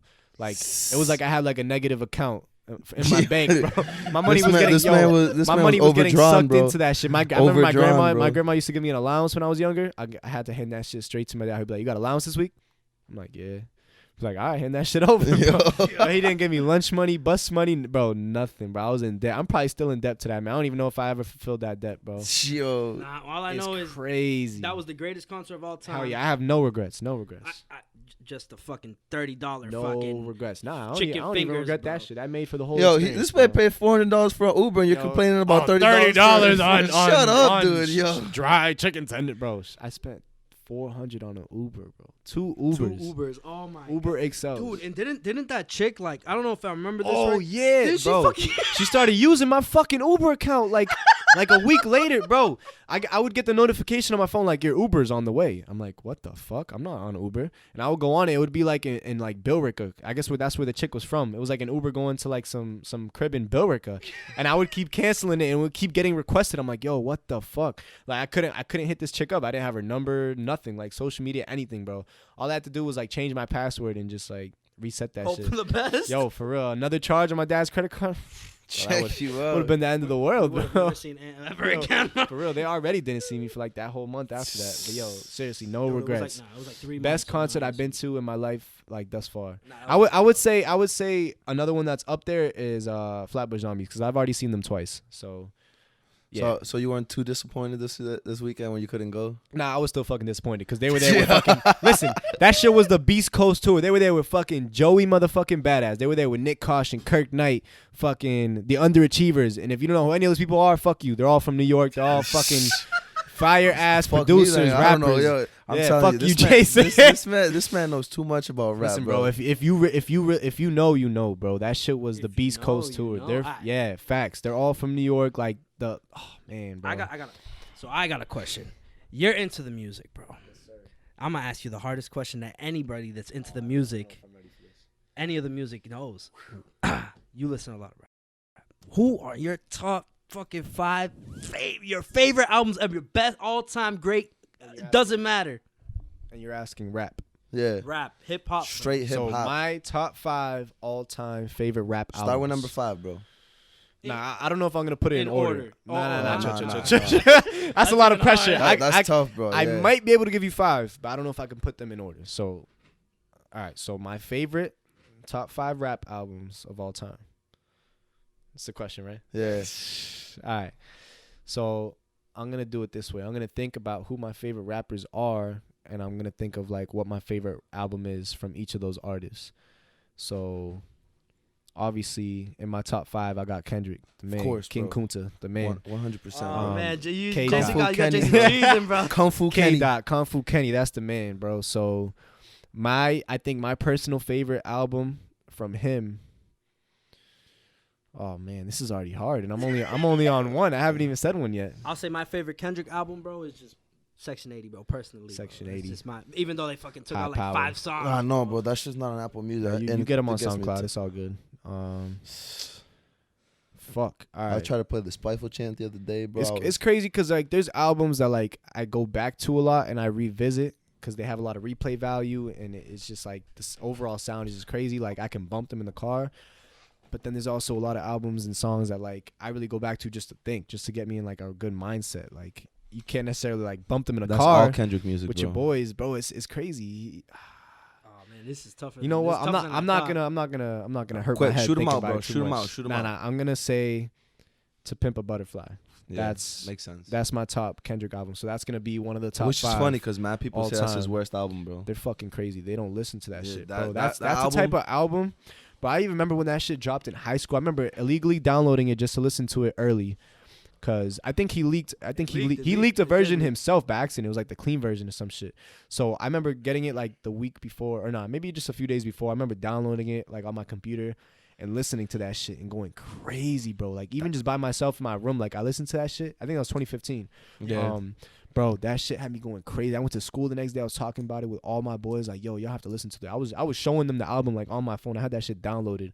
I was like, yo, this is crazy. And that was my first time listening to it. But that's an album that you really have to sit with. You have to digest. You have to sleep on it, bro. And I'm telling you, I've this 4 listened to years that later, shit like 40 times, bro. the amount of replay value it has, and it just goes so deep.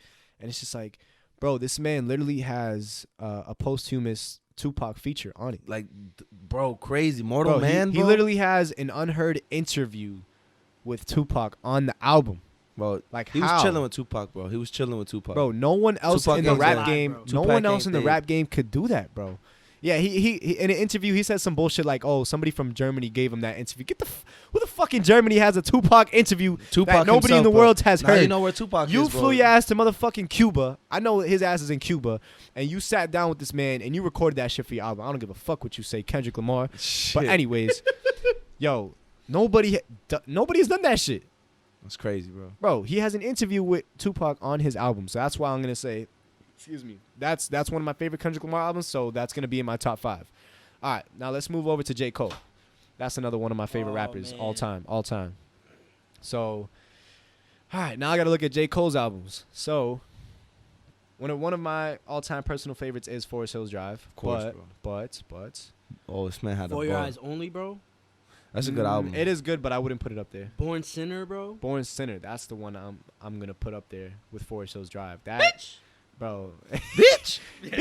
Bitch. This my new ad lib. It's my bitch. ad lib, bro. Yo, yeah. Born Sinner has crazy replay. That's a classic album right there in itself. And I remember when that shit came out too. I was in a after school program Reach at the high school, and I was in the bus. You the kingpin of Reach. I was Yo, in the, no I was in the, I bullshit. was on a bus on our way to a field trip. We were mad young. I downloaded that shit on my phone too. Same day that Yeezus dropped, I downloaded that shit. Same Nothing day Was that the same day that Nothing Was the Same. No, they dropped the same year, but not the same. I the think same it was time. Yeezus and Born Sinner dropped the same day, The and, same they day? did that shit on purpose. And I downloaded both, and I was going crazy to both of those. But that, yeah, Born Sinner has. Yep. So I got To Pimp a Butterfly up there already. Now I'm trying to decide on the second one, and I'm trying to pick a J. Cole album. So basically, right now it's probably between Forest Hills Drive and Born Sinner. But fucking Sideline Story was fucking good. It's a good fucking album, even bro. his mixtapes, bro. Bro, yeah, but nah, it doesn't count. You're talking studio album. That was the question. Yeah, no. If you said mixtapes, bro, this shit would go on forever, bro. All of Cole's shit's good. Yo, If you honestly, said- if you said this man release- knows too much music, Yo, bro. if you said released, unreleased, fucking SoundCloud, bro, that shit would go forever, bro. We're talking. We're gonna narrow it down. Sunday. We're gonna narrow it down to studio albums. So, I would say right now it's between Born Center and Forest Hills Drive. I do love the Born Center album, and I go back to it often. But the Forest Hills Drive album also goes with the whole experience of going to the concert, seeing it live. It just when it's right in front of you, you're hearing it live. It's just it hits you different. It's just a different experience. And I never saw the Born Center tour, if there even was one. So I'm gonna have to give it to Forest Hills Drive. So I'm gonna put that up there, along with To Pimp a Butterfly. So completely different lanes, but I listen to everything, and so a little bit different taste right there. So To Pimp a Butterfly and 2014 Forest Hills Drive are up there right now. So I got 3 spots left. This man's gonna take forever, bro. Fuck. Yeah, this shit's tough. All right, bro. let's narrow it down to top 3, bro. Top 3. All You right, think so I you gotta think pick those one two more. would be in your top 2? Yeah, I'll probably still put those up there. There. This is the final one, bro. So I just got to put it together with one more album. So I got to think of all-time favorite artists. Fuck. Kanye's not up there, bro. Yeah, but that's a whole other conversation. That's It's Man, 'cause I don't you- care. I love it's 'cause- it's Kanye 'cause- West, bro. Nah, it's because and goes with like the personality of the person too. It's Like 'cause- it's 'cause- this man will never listen to Kodak anymore, bro. Like Oh man, yeah, he would. Fuck Kodak. Fuck, man. I love you, Kanye West, but you fucking tappy, bro. yeah, you fucking. Kanye, the difference, the Bro, politician you putting me Kanye in my West feelings, is whack. man. You putting me at a fork in the road. You're not giving me much of a choice. All right, but that's a whole nother conversation. We could talk about that after too, if you guys want to touch upon that. Fuck, bro. I gotta put a third one. Drizzy, bro. A Drizzy. Yeah. album I think I need to put a Drizzy album in there. Facts. And if I was to, I'm not even gonna think about it. Nothing was the same. That's the one. Why? for me, it's Take Care. That's ladies the and one. gentlemen. Take Care is different. That is up there too. But for me, it just has to be Nothing Was the Same.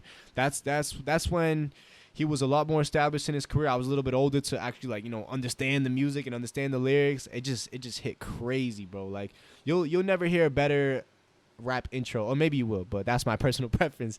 You'll never hear a crazier rap Tuscan intro Leather, than bro? fucking Tuscan Leather, bro. That the beat switch on that, oh man, All I'm saying is, I was that shit still gives me chills, bro. I was fucking like 12 years old, crying about girlfriends I never had, bro, with that Take Care album. That's what I'm saying. Like you listen to it, but you don't really feel it. Like when I heard Nothing Was the Same, I remember I used to feel that shit. Like, damn, bro. I remember I was thinking about girls cheating on me. Love in the crew. Love in the That's a crew. classic, bro, bro. I'm telling Yeah, you, bro. nah, and Take I didn't even Care- have girls Take back Care is then. a crazy Listen, ass yeah, album, Take Care bro. will always have its place, but I'm gonna fill in that third spot with Nothing Was the Same. So obviously it's a pretty diverse list, but that's my top 3 rap No, albums. you Are you heard it drunk here right first, now? bro. To Pimp a Butterfly, 2014 Forest Hills Drive, and Nothing Was the Same. That's crazy. Jason, bro. They're gonna drag me for that shit, but Let me ask Jason that. He's probably gonna be Taylor Swift. Nah. You said a rap, bro. Yo, honestly. let's get into some Adele's let's get into some 21. fucking rap controversy, bro. I want to talk about. Oh, alright, yo. So, That's good, bro. Cause we were talking about this yesterday, bro. Like, so I this man's crazy on Twitter, bro. This man, I love this dude's Twitter, bro. I'm telling you, this man's crazy with the social media shit. I'm active on Twitter. I love Twitter. Yeah, his Twitter. So he was commenting on some shit the other day of Meg Thee Stallion. Oh, that's like, a good one. Like going off, bro. Like she's got crazy flow, crazy. Like she's nasty. But like he was commenting like, oh, somebody was saying like, yo, you guys say that oh, Meg Thee Stallion only raps about one thing, and he's commenting like, yo, but her music that she makes is like not what she spits right now. Like everybody knows that she could rap. Yeah. So here's the thing with Meg Thee Stallion, Tina Snow. So she's hard. Some of the music that she puts out, I can bump that shit. She's hard, bro. I can't take that away from her. She's hot right now. She got that whole hot girl summer wave going. She got all the ladies following like faithfully, bro. So obviously she's doing something right. She's hot right now. So I can't take that away from her, obviously. But that specific tweet it was pretty much posting. I think it was like a Funk Flex freestyle, that Meg Thee Stallion did. And I already seen freestyles from her from way back before she even blew up. I already knew she could spit. She can freestyle like crazy. You know, obviously she's on the XXL right now. She's a freshman in the freshman class. We all saw, or if you haven't, go check that out. YouTube, whatever. We saw her freshman freestyle. She's going hard. Bro, she's hard. She can spit. She's a real rapper. She's a real artist. And I think most of us know that if we actually follow along with rap and with her career specifically. But the thing is, her music obviously doesn't resonate with the same way that she freestyles. Obviously, her music doesn't sound the same way she freestyles. And it's hard when you're talking about an artist to kind of look at them in only one lane. Because like I said, she can freestyle crazy. But her music, she knows who her audience is. I don't blame her for making the music that she makes. She knows who her audience is. I'm shaking my ass. So she's gonna make some club hits, some twerking shit, some you know, guys ain't shit. That hot girl shit, bro. She's gonna make that hot girl shit because she knows who her audience is. So she's smart. She markets towards her audience, and I don't blame her for that. She's smart. She's a businesswoman. She knows how to work the game in her favor. So I'm not gonna say that she's any less of an artist for doing that. But me personally, I just can't. That's not the shit I like to listen to. Yeah. So like when I hear a song, bro, I'm shaking my ass and give me your money. And like I'm saying, she does have some hits. I'm not gonna lie, she has some hits that I can bump in the car. Like she got that shit with the baby. She got cash shit. That shit go hard. I can bump that. So I'll sing that shit. I don't give a fuck. I'll sing that shit word for word. Yo, the baby's coming up there, bro. The baby. All right. Baby's knocking everyone out, bro. That's a different artist. All right, but yeah, she can spit like crazy, and I fuck with her as a rapper and as an artist. But it's just like a lot of guys, they just don't listen to that type of music, so they're not even gonna give her the chance as an artist. Yeah, that's crazy. Yeah, honestly, it's crazy because like the whole like the way you look at female rappers is different because like that's like what pops off, but like Cardi B's music is 100%. Like that. Like a lot of Nicki Minaj, even Nicki's got some crazy music too. But like, bro, I fuck with Nicki from day one. Yeah, but like even she's got songs like similar. Like yeah, of course. Like I said, you have to as a female artist. You know who your listeners are. You are for empowering women. You are for getting that whole hot girl wave shit. Like you know who's listening to your music. Yeah. So at the end of the day, you're gonna do what you gotta do to get your bag, get your money, get your numbers up, get on the Billboard charts, get those awards. So you know what you have to do as a female artist. But like Jay said, they are like stigmatized. They are marginalized for, you know, being in only a certain lane. That's why, you know, they paired up Nicki and Cardi, you know, a year or so ago when Cardi first blew up. Because like, oh, there's only room for one female artist, and look at all the male artists that we have out here. For real, and nobody's pairing them up against each other. Bro, for what? They're Kanye, all collabing. Cole, they're all collabing with each other, making good music for the culture. Meanwhile, we're pairing up two female artists who have nothing to do with each other. So it's just crazy. And like we were talking yesterday, like how there's crazy female rappers that make great music as well, but they don't get the recognition. 100%. Yeah. Listen. That's facts, bro. I remember bringing this conversation up when I went to see. Oh, actually, when I went to see Meek Mill with Jason at his school, UMass Lowell. So we went to see Meek Mill, and one of the openers was Cash Doll. Yeah. So I had never heard a Cash Doll song before seeing her live opening for Meek. But I have a friend who does listen to a lot of female artists, and she would send me clips of Cash Doll rapping and stuff, but I would never even give it the time of day. And that's my own. That's a bias that we see everywhere, and I'll admit that I even have that bias because she would send me female rappers, and I wouldn't even look at them and be like, it's probably the same shit, same old shit. I'm not even gonna give it a chance. And I seen her live, and she freestyled live on stage, like no written shit, no phone out, no recorded songs. She freestyled, like, yo, that shit's hard. But then when she would perform her actual songs, like Jason said, it was all that twerking shit. But I mean, she knows who her audience is. But I was thinking about it in my head. I'm like, yo, it's crazy because like, if I never saw her freestyle live, I wouldn't even have thought about this artist or even gave her a chance. Like, I had to really see her freestyle live and see that she can actually rap. Because if it wasn't for that, I would have heard one of her songs and be like, oh, I can't listen to this shit. So it's crarazy, bro. The perception is it's hard. So like I liked what Jason said. This is what puts it into perspective for me. K. Dot, we consider him the GOAT. We all listen to him. He's a fucking beast, right? He Kung Fu Kenny, bro. You know what I'm saying? Kendrick Lamar, bro. He's a beast. But yo, Jason said it right yesterday. He says, if a female rapper wrote there was no Kendrick Lamar. Female rapper did everything that Kendrick did. All the songs, same beats and everything. It's just a woman. It would go over our heads, bro. We wouldn't even have respect. And that's just a thing in our culture. Yeah, Like it's kind of fucked, bro. To be honest, it's fucked up, bro. And like I already said, I'll admit that even I have that bias at times, but it's crazy because it just exists even subconsciously. Like I'm not even trying to have that bias. That's just what I'm trained to. Because like when what you society does. when you hear a female rapper that can spit, bro, I put the respect on it, bro. Like this man yeah. put me onto that Rhapsody album. I was listening to it Bro, today. I got a list. Listen, Rhapsody, I would put her as like one of my all-time favorites, like in general. I'm not even gonna say like female rapper. I would like, put Lauryn Hill as my top. Yeah, Oh, yeah, of course, Lauryn of Hill course, was of course. going off, bro, when she Of course, was, and you she can't was take hot. that from her. But back then, you know, when you had the Queen Latifahs, the MC Lights, you had Lauryn Hills. Pepper, bro. Yeah, when you had all that, they weren't pairing up against each other. They were all just making music and everybody was enjoying it. So I don't know how we kind of shifted away from that. And now it's kind of like, you know, they get scrutinized or they try to put music out and they're getting paired up against each other. And Like, it's always I don't know Nicki when versus that started. Cardi. Yeah, like yo, that shit has to stop, bro. Like, I mean, I always say Team Nicki because I fuck with Nicki Minaj from the start. But anyways, but that's besides the point. See, we're not gonna take teams. You see, that's that toxic shit in my head. They're making people pick sides. yo, when it's like, I bro, just no. seen that in a TV show Like, today. nah, they're bro. making you pick sides. Like for what? Just Yeah, enjoy the fucking just music. just enjoy everything, bro. It was like I started watching this show. Like it's called. I've already watched it with season 3 of The Good Place, bro. And it's talking about how we as people have beat the me versus us, and now we're all being able to be together, bro. But now it's us versus us, bro. We're even not just like groups. You got people breaking friendships over Team Nicki, Team Cardi bullshit. And it's not even just like that. It goes layers, like even just like black versus white, bro. Yeah. Stuff like that. Like we can't just like be together, bro, for some reason. Nah, never. There always has to be some Some debate, divide, Some bro. controversy, bro. Yeah. I think gotta it's just pick- because you we gotta love. pick your It's because side. we just love to fight, bro. That's just, I think as human beings, as- bro, we just love to as fight. As humans, like I think there's just this competition factor that gets in us, bro. And Yeah. we You just have to need be. We something, have to bro. be. Yeah, we have to be Like- better than something, or we have to compare ourselves to someone, or we have to do something that you know what I'm saying. Like, what the fuck?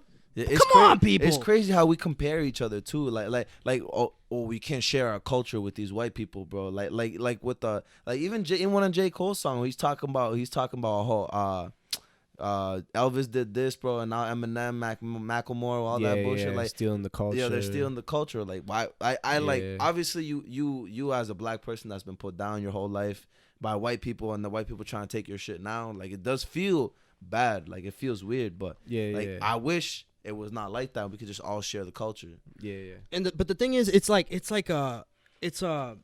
people are like, all right, we're all three of us are Spanish, right? But like, and like people just like it's like we put people in groups is what I'm trying to say. Yeah. So like right now, your white people did this. Yeah. Not all white people did that shit to them, right? Yeah. Just some specific dude or Certain some group. some person or whatever. You know One what I'm saying? group of white people. Yeah, and that's the thing. That's the thing that's what I see that we do a lot on social media, on everything. Like on social Facts. media, you legit follow your group, bro. Yeah. You know what I mean? You follow who you want. You know, you get to pick and choose who you follow and who you want to see on your timeline. All that shit. And then you it's like a whole group of people create this one opinion on something. You know what I'm saying? It's it's nuts. Like, what the fuck goes through our heads, bro? Because we do that shit all the fucking time. That's Like, facts. I'm not saying I'm perfect. I'm just saying, like, this is fucking nuts, bro.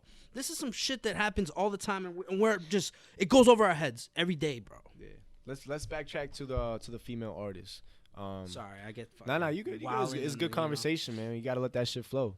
But yeah, I want to touch upon again those female artists. So there are some out there doing the thing right now. Like I'm gonna say, like shout out to Lizzo. She got the pop charts popping right now. Shout out to Normani. She's doing her thing too. And if you really want to look at the female artists that are really rapping right now and really, you know, doing something for the culture and for the hip hop game, you gotta listen to people like I said, to Rhapsody. I would say she is like the Kendrick Lamar for female rap, bro. She is amazing. Listen to Rhapsody. If you don't know who she is, you gotta listen to her shit. She just dropped a new album called Eve, and that shit is like real hip hop, like real rap shit. Yeah, bro, I was listening to that shit in the shower. Like I was that shit is whoa, for the what culture. Like hell? she's doing it for real. Like, So, she goes off. Ari Leno, SZA, they're not like rappers, right? Yeah, nah, but they're females out here. They're doing the thing. They're doing the thing for the music. Like, you know, people like that. Ari Leno, Summer Walker, other rappers. Rico Nasty. You got Tierra Whack. You got Dreezy. I mean, there's a long list, and a lot of these female artists, most people probably haven't even heard of. Yeah, they And- don't get the recognition, bro. And they're not doing the numbers that they should be doing simply for the fact that they're actually rapping and they're not making that club shit and that twerk music. And it's like, that's why I say I don't even blame those bigger female artists for making the music that they do, because they know what they have to do to get the recognition. But that's the sad part about it. They know what people are going to listen to, and they know what they need to do to get to the top. Because if they don't, like I said, people like Rhapsody, she is one of the best like female rappers like to date, or like, I would even say of all time. Like, she can compete, but most people don't even know who she is, just because she's not getting plays in the clubs. She's not getting plays even on the radio. So it's just crazy shit like that. If they don't make the club twerk music, they're not going to get the radio plays. We just need this equality out here, bro. Yeah, bro. It's tough. It's like I don't even know how to reach that. Like, I couldn't even, make a preposition, because I don't even know where we got to go from here. It's just, we're just stuck right now. I think just as people, we have to just stop. Like, we have to stop. Oh man, because my mind is spinning and racing and flowing. Like, it's just like we just have to. Like, the thing is, I don't know, bro. All I know is like spinning and racing, but I can't say any words. all I know is like, bro, we just, man, as like, yeah. It always comes back to, as people, bro. Are we like advancing in a great way? You know what I'm saying? Like, advancing towards a utopia, like, bro, we always say. Yeah, I say we do, bro. Cause, bro, we're in 2019, bro, and like women are not getting the recognition the same way like men, bro, just because of the mindset of society, bro. That shit's but if you think, crazy. If you look back, like, look in perspective, bro. Human beings have been like smart, and like Western civilization, like Western knowledge started like 2,500 years ago, like 2,500 years, right? And we really didn't start giving women equality until like 50 years ago. Like, the progression from the past 50 years. Some people argue they still don't even have it. Yeah, but obviously, but that's the basis of what we've been talking about. It's progression. Too. Like compare that 50 to the 2,500 years where women were put down, bro, and treated just like you cook, you clean, and you get pregnant. That's it, bro. But now they're getting the recognition, and it just I feel as time passes by, it'll progress, bro. Like it's not enough. Like, it's just not, us, we're not there yet. Yeah, just us. We're all men here. It's progression, bro. But we're not there yet. Man. Yeah, we're all men here. It's not where it should be. We still know that women deserve the respect. We're not there yet. This man's trying to give respect to the female rappers that deserve the respect. Bro, they need that recognition. Because we're aware of this shit. If I could be one voice to vouch for them, I don't know how much that's gonna do, but. Go fucking stream them. Like, go listen to Rhapsody. Always go listen to these good female artists. Like I said, go listen to facts. Dreezy. Go listen to Tierra Whack. Go listen to Rico Nasty. Go listen to Meg Thee Stallion, bro. Go listen to these female artists that deserve the recognition, because they got talent. They're putting in the work, but they're not seeing the same numbers as these top chart female rappers, quote unquote. It's sad, bro. This man's tearing up over there. Yo, chill. You got one eye, bro. Chill. Yeah. All right. But it's facts. I still feel like as a society we're moving towards a utopia, and that's just like the hope that Vic's always talking about. That he sees no bad in people, and I like, this man puts me on when he says those things. I'm just like, yo, I have hope. Like, just Vic, bro. If Vic was my president, bro, I could live peacefully, bro. chill. Nah, it's cause, bro, I see like. We could grow, bro. I see the growth areas that we have in this world, and I know we could fix them, bro. Because, bro, I'm telling you, humans are ever evolving, bro, and we're gonna, bro. I'm telling you, bro, guaranteed, bro. We're gonna get this fucking right one day, bro. It's not gonna be a world where women that are fucking nasty at rapping, bro, you know what I'm saying, are not getting recognized, bro. There's gonna be a world, bro, where there's gonna be like Drizzy, bro, compared to Rhapsody, bro. We can even do that now, I hope we do good.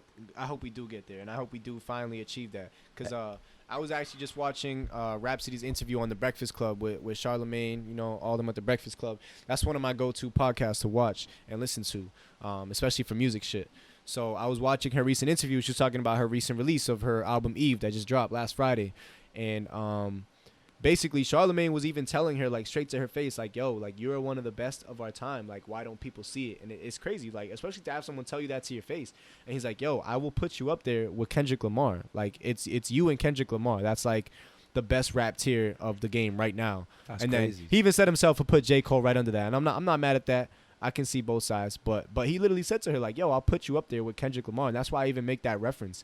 Like, And I'm not even gonna say female Kendrick Lamar because I feel like even saying that takes away from everything that she's done. Yeah. So I'm not even gonna say that. She is up there. She's as Rhapsody, bro. That's the best artist, as one of the best artists of this generation, up there with Kendrick Lamar. She's Rhapsody. That's who she is. So we got to start taking that away, especially when we say stuff like female rapper, female artist. Stop saying that shit. Just artists. Just artists. They're the best artists. Like, if you like them, you like them. You listen to them. Stream that shit. Like, we got to start, fixing that shit. There you go, bro. That's you say I don't have any propositions, bro. We just gotta that's one, but we gotta it has get to away catch from on the though. It has to the gravitate. stigmatism that we put on all our words, bro. Like we always add this white guy or this black guy, white bro. rapper, white it's artist, just this person, bro. This human being, bro. That's how we gotta start doing it. That's what it is. We always put each other into these categories. Like I always say, bro. I hate putting labels on shit. Like I like to I feel when you put about the labels, when you put a label on this shit, it's like putting yourself in a box that you're not that box, bro. It's you hard to define move away yourself. from. Yeah, you define yourself as something that you're not even you might you're a black guy, bro, but are you you think black guy, what do you there's always a stereotype that somebody might think of a black guy. Then you have a preconceived notion on that person or thing already just by hearing the label, and that's the part that's killing us right now. You put them in the box before you even know them. Exactly. That's you hear female you hear female rapper? Nah, I'm good. You think fucking twerking and booty cheeks, city girl. It's just straight club hips. You think it's twerk music. You think it's that hot girl summer shit. And if that's not what you like to listen to, then you're not even gonna give this artist a chance. Yeah. So that's what I'm saying on that. We gotta get away from those boxes. It's like me and Vic talked about on another podcast, bro. Me and Vic here, we're trying to change the world here, bro. Like honestly, bro. No bullshit. Facts. No bullshit. One person at a time. Jason asked me, yo, what's your goal, bro? And I said, my fucking goal, I want to change the fucking world, bro. That goal seems astronomically high, right? But I don't give a fuck, because if I make my goal the highest as it can be, possibly through the sky, through the fucking universe, then it helps me through the universe. How is that even possible? Like something going. Vic said it. That's why. Because I fucking said it, bro. That's why. You know how it is, bro. Does that mean we reach another universe? I don't, bro. You're Jason, going bro. into a fucking black hole. Through the universe. Whatever, bro. You know what I'm saying? Like, sky's the limit. The universe is the limit. The sky is the fucking limit, bro. The universe is the limit, bro. You know what I'm saying? Like, that's the goal. The goal is to get to that. The dark utopia, matter bro. that the universe is growing into is the limit, bro. My name is Jason. I'm Mr. Science Guy, and listen, guys. The dark matter of science and the notion of the notion of the universe and how there can be two universes. Let me think about this. Shut the hell up, God, bro. I was closing my eyes and talking like some shit. I was closing my eyes too, bro. I was thinking about how would you go through the universe, bro? Like through the universe. Like that. You have to go. You know what? We're gonna fucking do it. Yeah, we're gonna go through the fucking universe. Fucking going through the universe, bro. We're gonna be the first fucking. That's gonna be our new slogan, bro. Through the universe. We're going through the universe. Through the universe. We're not going to Houston no more. We're going through the universe. Yo, all right. Not leaving. All right, Ant, bro. So. Not fucking leaving. All right, sorry. Yo, we were watching that movie the other day. That's my favorite. That's my favorite. That's the GOAT movie right there. Yo, nah. So yo, Ant, since we're talking about like society and shit like that, yo, yes, if you could change one thing about this world, bro, what would you change? What would be the first thing you would change? Whew, that's a deep one. All right, because we're in this messy room, bro. And honestly, let's get Anthony Vega's fucking messy. Yes, room. Like yo, we gotta like have like a sound. I know we gotta buy a soundboard. No bullshit. Every time you say that shit, add a sound effect. All right, so that's a pretty deep question. So what would I change? What was it about the society? Yeah. About anything about this world that you feel like if you could change that would be the first thing you would change. I mean, damn. I mean, like obviously, the world's not perfect. I mean, it's pretty far from perfect. Yeah, as human beings, bro. Like what was Vic saying the other day that you texted me you were disagreeing with him, bro?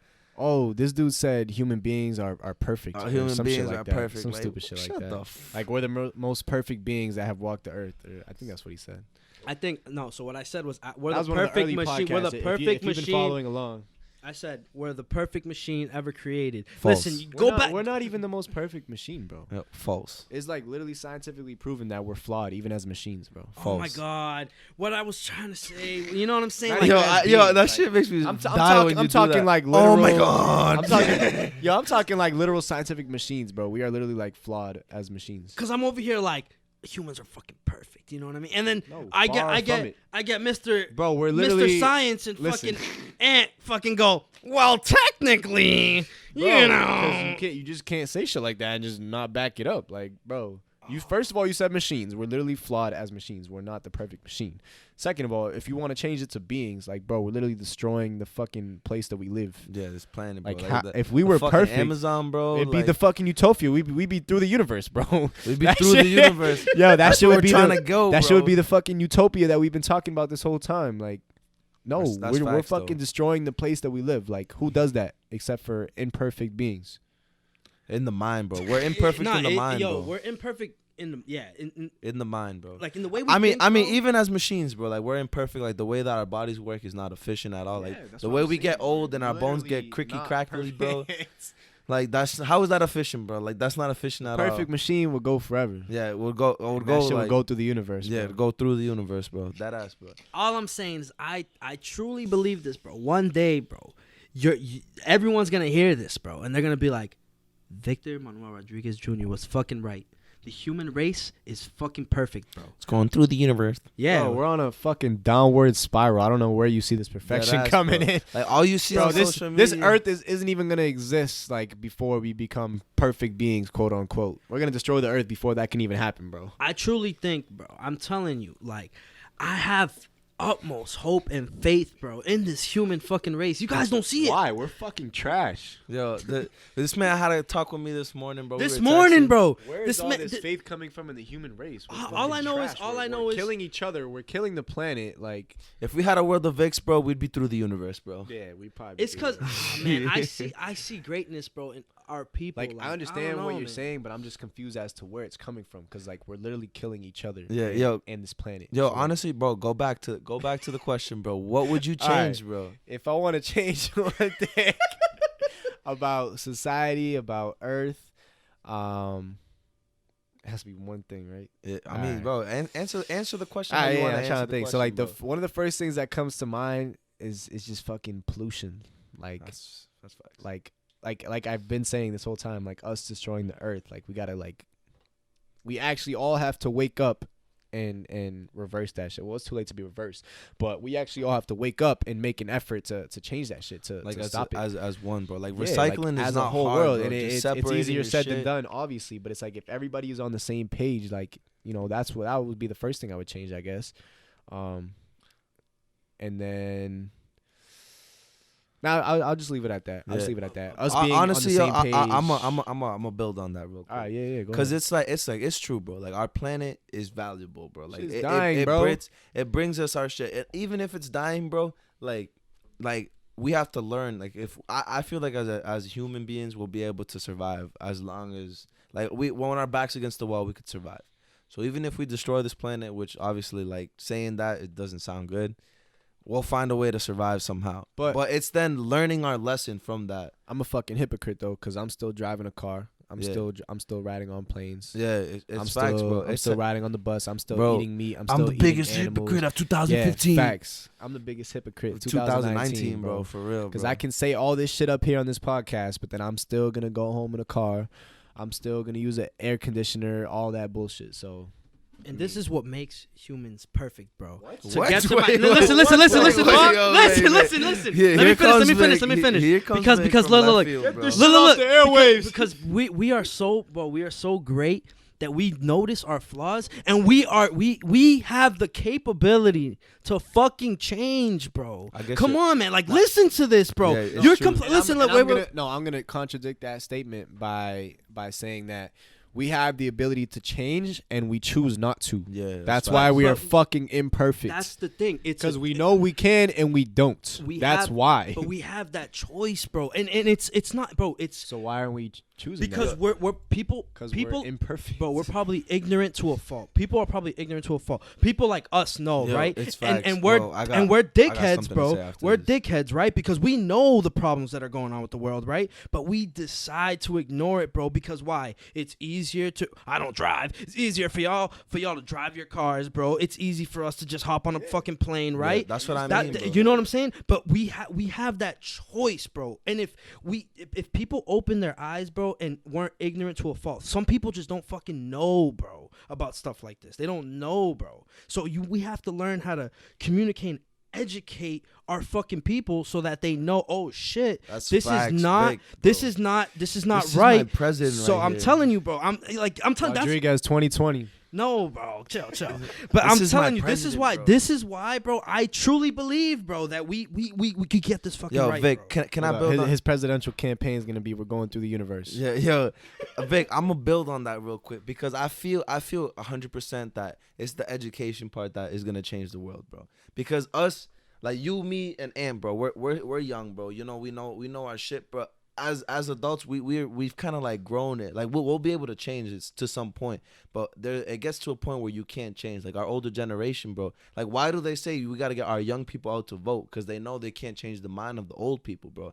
Like once you get to a certain age, you're not changing, bro. So that's why it's the education and being able to get towards the young people. So if we direct our changing the planet and trying to get to little kids, bro, like yo, recycle, do your shit, like do this, even I heard Natalie Portman. If you ever watch Hot Ones, bro, Yeah. the Hot Wing show, bro. Hot wing shit. Natalie Portman was on that shit. She's vegan, bro. She's talking about even if we all just ate fucking like a salad for a meal out of the day, it would like change the farming, like the whole shit that they talk about with the animals and shit. It would change drastically with just one meal a day, bro. That's the small changes that you can make. But we as people, like you say, I'm used to it because that's exactly what I grew what up is the on. likelihood of that even happening? I grew up on that. That's not gonna change. So that's why we try to target these little kids that don't know shit yet and change their minds so that they grow. That's why it's generational change that we gotta push towards. 100%. Shit, And it is crazy because like, what if a big group of people did do that salad for a day type thing, and then a whole family ate like burgers for lunch, or like one guy decided to eat more meat that day just because he knew those people were gonna eat less. But that's just and then it just counts as it like that's just the human spectrum. But like that's what I'm saying. Like that shit is gonna happen, and you know why? Because humans are imperfect. Yeah. Man, I could go on and on and on. Yo, but Vic, I'm telling you, Vic's gonna change this world. Don't you worry about it. He's gonna make humans perfect and take us through the universe. bro. I'm telling you, the vision is crazy, bro. And I truly believe this vision, bro. I'm telling you. Even if you made us into fucking robots, we wouldn't be perfect. Still, yeah. You're as true. perfect as the creator.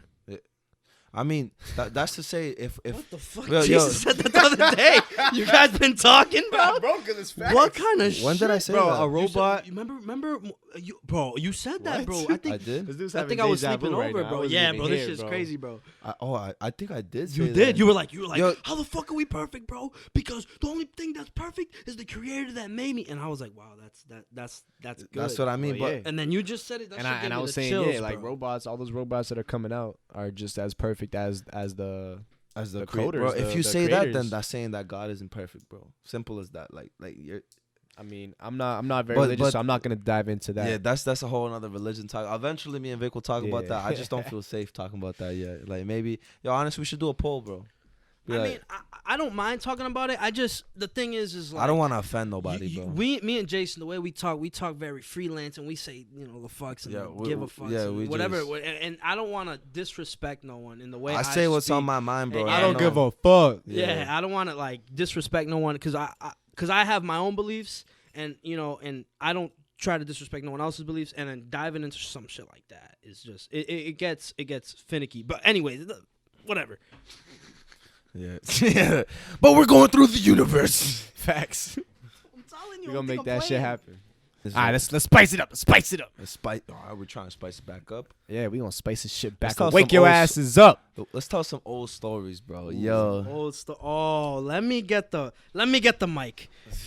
Jason, take a fucking coffee break. This is where I come. Honestly, bro, I'll let y'all talk because y'all know each other longer right here. All right. This man has to go to the bathroom. Oh, this man Jason feels left out. So listen, we're here with the messy room. Yes, sir. This is the messy room, and co-host Anthony Vega. It's my Fuck fucking podcast Jason. We now. fired him. Nah, I'm kidding. He went to the bathroom. But listen. I'm not kidding. I've known Anthony since I was fucking little kid, and we've gone through it all. Remember when we were like 4? We were watching a fucking movie in my house. Yep. And we, Yo, so yeah, we basically like, bro, we known each other since like came out our moms, yo, like out the hospital. I'm Like, telling you, we even yeah. we lived in the same apartment for a little while when we were like mad young. Yeah, So, like little. So just for some context. like when I tell you, like we go so far.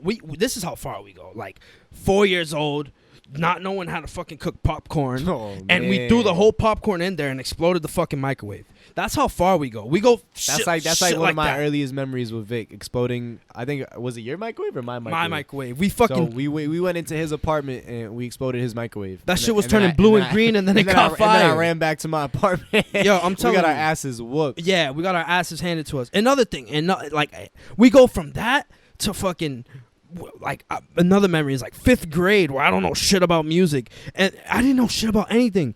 My mom didn't like. I wasn't hip to nothing. Aunt put me onto Nike, Adidas. Aunt put me onto music. I'm telling you, like it's like I feel like when I look at Aunt, like my memories just flow out of me because Yo, I put this guy on, bro. Yeah, this dude was rocking the baggy Dickies. He was rocking them champion Walmart shoes. The I don't Walmart even know, shoes. bro. Like, Yo, so like you know when your fucking parents buy your clothes, and I'm telling you, I didn't know nothing about clothes. Like I remember put this guy on. I remember, to like, game. Aunt was like, "Yo, bro, you like my Nikes, bro?" And he was wearing North Carolina ones, bro. And I was like, I love "What the those. hell is Nike, bro?" I was like, "I thought Nike sold shirts." And he was like, "Are you stupid, bro?" Every time I asked this dude a question, I got the Those are my look, I favorites, got the "Are you stupid?" look, and then he would explain to me what I'm telling Those you. are my first pair of J's. I had the baby blue ones. I don't even know what they're called. I don't know if they're called the North Carolina ones or whatever. But those are my first pair of J's. And I remember I got them at like some New Hampshire outlets like for the low. And yo, I used to wear those every day, bro. Every day. I'm telling you. And then we dive into like when we're a little older, and this man, I'm telling you, when I was like 12, 13, you start talking to the girls, I had no confidence in me. I'm telling you, I'd look at a girl, I'd put my head down, I'd start fucking acting stupid because that's all I knew. All I knew was about cracking jokes and I'm like, making yo, what are people you doing, laugh. bro? You gotta talk This to man, him. this man would pull me aside. Yo, bro, I know you like her, bro. You're acting kind of strange around her. This is what you do, bro. Bam, bam, bam. You talk to her, blah, blah. Put me on. I got my first girlfriend, got my first kiss. I'm telling you. Yeah, I told this dude to act like he was freaking Usher in an R&B music video. And I fucking did it. The pointing and everything, the singing and everything. Nah, I'm playing. But yo, I'm telling you, like Ant is one of my greatest friends. Like he's like truly like. I say I have 8 best friends, 9 best friends, right? And I'm not How gonna. you have 9 best friends? That shit don't work. That's a small amount, bro. It's called best Nah, friend because for a reason. Nah, so little. You gotta background. choose. Nah, I don't gotta choose, bro. Yeah, so you gotta like, pick one. basically, Top 3 right now. My first best friend ever was Ant. And then you get friends, like you get more friends, and you build relationships with them, and you become best friends. So that's why I say, because I consider Jason one of my best friends, but I consider That's grimy, bro. I don't even consider you my friend, bro. You're my brother, bro. Fuck your blood, bro. And he didn't even put him in top 10, bro. Nah, there's only 9. Anyways, Top 5. but I'm telling you, like, Ant was my true first best friend. What's like, the order? There's no order, bro. I love you guys for different ways and different reasons, bro. Like, you guys are just fucking All beasts. I know is I'm top You guys 2 are- and you I'm guys not are number in- 2. You guys are in my heart, bro. Always, bro. I'm telling you, bro. If I ever get married, bro, I'm gonna have 9 dudes on there passing the ring, bro. Because I'm gonna have 9 best men. Because I'm not gonna be able to choose, bro. Think I'm fucking playing? That's my fucking way to do whatever the fuck I want. Anyways, we go from that, and then I was a fucking chubby kid growing up, right? And Aunt put me on to the fucking gym, and I got mad skinny. I put this man on to swag. I put this man on to the music, to the ladies, to no the joke. gym. He taught me how to dress. I legit wore. I gave this man free game. In fucking middle school, I was wearing size 30, fucking 630 pants. Pants that were way too big for me. Pants, bro. That were way too big for me, and I had to roll it up like 8 times. You know that shit's bad. Some baggy ass shirts too, like dresses, like hanging all the way down to. I'm his telling knees, you, bro. I was a little ass kid, like This dude was 8 dressing years like old. Soulja Boy, bro. I was like 8 years old, bro. My mom's buying me fucking extra large shirts. Like, yo, shit's crazy. Dude had holes in the bottom of his put shoes, me bro. on to like so much. Like I can't thank this man enough. Like it's crazy. Like, yo, I'm telling you, it's nuts. Like I can't speak enough about this man. This man's a fucking great. He's a great guy. I'm telling you. fuck, I'm about to cry, bro. That ass, bro. This man's a great guy, bro. Give him a hug, bro. Give him a hug. Yo, come here. Come on, bring it in. See, this is why we need to be on camera, bro. For real. We want to hop on the YouTube wave. I believe that Jason's nose needs to get glory. It needs to be seen. The nose jokes are not the same if you're not seeing it. You know what I'm saying? You gotta see it. You gotta fucking see it. It's huge. I'm telling you guys, it's fucking huge. It's like the Eiffel Tower. Like, you know what I'm saying? I'm in France every fucking day because I'm chilling with him every day. But yo, I'm telling you, that's one thing bro, I'm telling you, you heard it first here. Soon, coming very, very soon, we're hopping on the YouTube wave and we're gonna fucking do. We're gonna do sketches and we're gonna have the podcast on here. Bro said sketches, bro. It's freaking. It's not sketches, bro. What the hell are you saying, skits. bro? I think he's trying to say skits. Bro. He's doing skits. Oh, skits. Sorry. Nah, now he says sketches, so you better be looking out for sketches from Vic. Yeah. Vic's about to be the Picasso, bro. Yo. Vic's about to be putting out sketches exclusively, so look out for that. All right, you heard it here first, folks. Vic is going to put out sketches. Oh my god! All right, we're gonna. I don't give a fuck. Better start working on those. You know what, bro? You know what? Anything I put my fucking mind to, I probably could be the next Picasso if I truly put my mind to, because my mind is so crazy, bro. That's how confident. His sketches are gonna take us through the universe. Oh my god! I'm done. Check you out, bro. He's gonna sketch the perfect human being. I would like to see that. All right, why don't we dive into cancel culture and separating artists from their music as people. Explain that. So, all right. So the first thing I said is cancel culture. So I'm talking about people going on social media and saying this is canceled, or saying this person is canceled, this group is canceled, this food place is canceled. So what do you guys think about all that cancel culture fucking shit that's on social media? Personally, bro, I wanna get your opinion first, because I got something to say right after you give your opinion.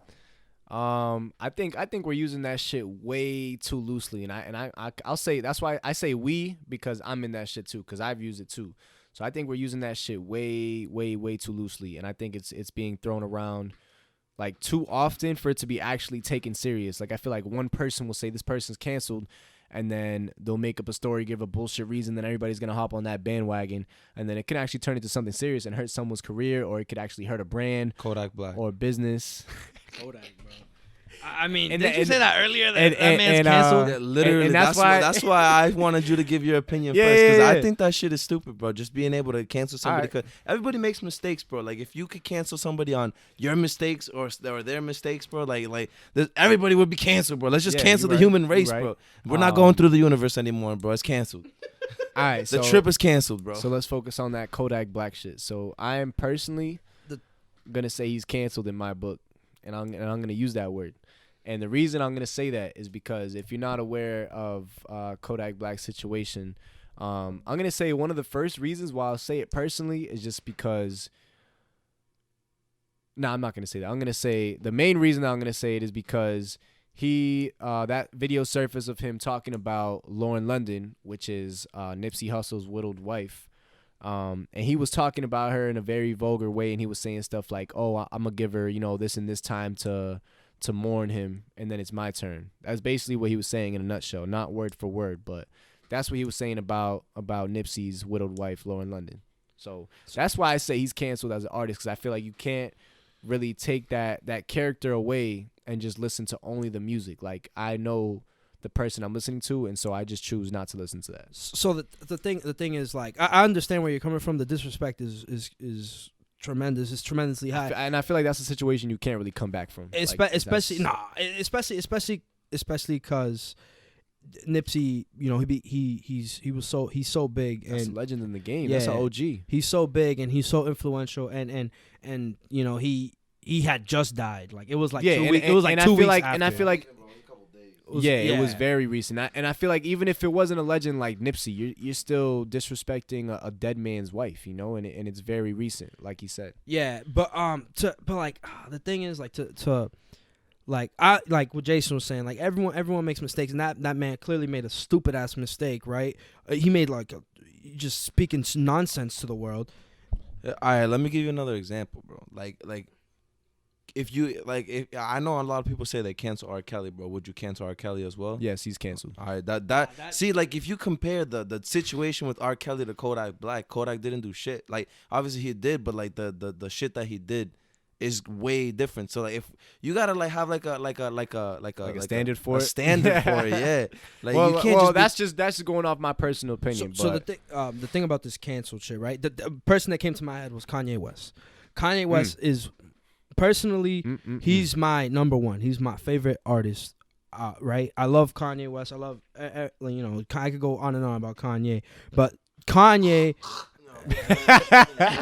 Anyways, Kanye as a he's he said shit that like people just don't agree with at all, and you can say that man has been canceled, right? Because racism is not a fucking choice, right? And that slavery was a choice. Yeah, slavery is a choice. He's like publicly supported Trump, which like listen. Like personally, yo, like I don't dislike Trump. Like obviously he's an idiot. Like personally, because like I'm a Spanish person. Like what he does for our culture is just not good. But as a businessman, as a person, I've respected him before, and just because of his stupid shit, I feel like I don't just like I've never canceled the person. So what I mean is, so what I'm trying to get at is, so like politics are like, it's always gonna be you either choose one or choose the other. It's you always have to pick sides with politics. That's why I don't really dive into politics like that, because I don't really like enjoy that picking sides nonsense, right? And so Kanye West expressed his opinion on something that no one fucking likes. Well, people like Donald Trump, but a lot of people don't, right? Especially like in our communities, right? In our culture, right? So like it's just, but like you can't the stupid shit that a person says doesn't take away from the value of their art. You know what I'm saying? Or like in general, like as a person, bro, they're still a person. Like I don't know, like Kodak, yeah, he said some stupid shit. I probably that shit's fucked up till no end. But like, I mean, he's as an artist, bro, he's pretty good, bro. He's all right.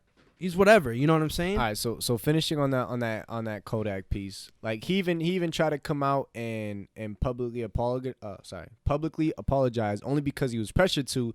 But even when he did come out and apologize, he was still like, "Oh, I'm sorry for offending you, but I didn't." That was basically his apology. Like it wasn't an apology, and he only put it out because he was pressured by the people. So it wasn't a sincere apology. But I feel like you can't even come back from something like that, and it's just hard for me personally to listen to a person's music who I know, has bad character basically, or I know who does stuff like that. Like I can't listen to Michael Jackson. Huh? You listen to Michael Jackson? Yes, I do. So Michael Jackson ain't touched some kids. I don't care what the fuck you gonna say. Michael Jackson ain't touched some kids, bro. Leave Michael Jackson alone. Let that man rest in peace. That's what I was gonna say. Like, there's a lot of like alleged like. But fuck Kodak Black. Michael Jackson. Listen, like I said, that's my personal opinion. You can feel whatever type of way you want to feel about him. You can listen to him if you want. I'm not gonna say nothing about you listening to him because that's your opinion. At the end of the day, it don't matter what the fuck I say on here. But I'm not gonna listen to Kodak Black for that reason, and I just can't separate him from his music. Like I can't just say like, oh, I don't like him as a person, but his music good, so I'm gonna listen to it. Like I just can't do that. All right. His music is average, bro. Like I like Kodak, decent. It's whatever. But like if Kendrick came up with some stupid shit, bro. But Kendrick wouldn't. Kendrick wouldn't. That's why I like him. That's true. He has good character and good music. It has to be both. It can't be one or the other. All right, I feel you. So let's just circle back to like the whole conversation. The reason we're having this conversation is the cancel culture that we got, bro.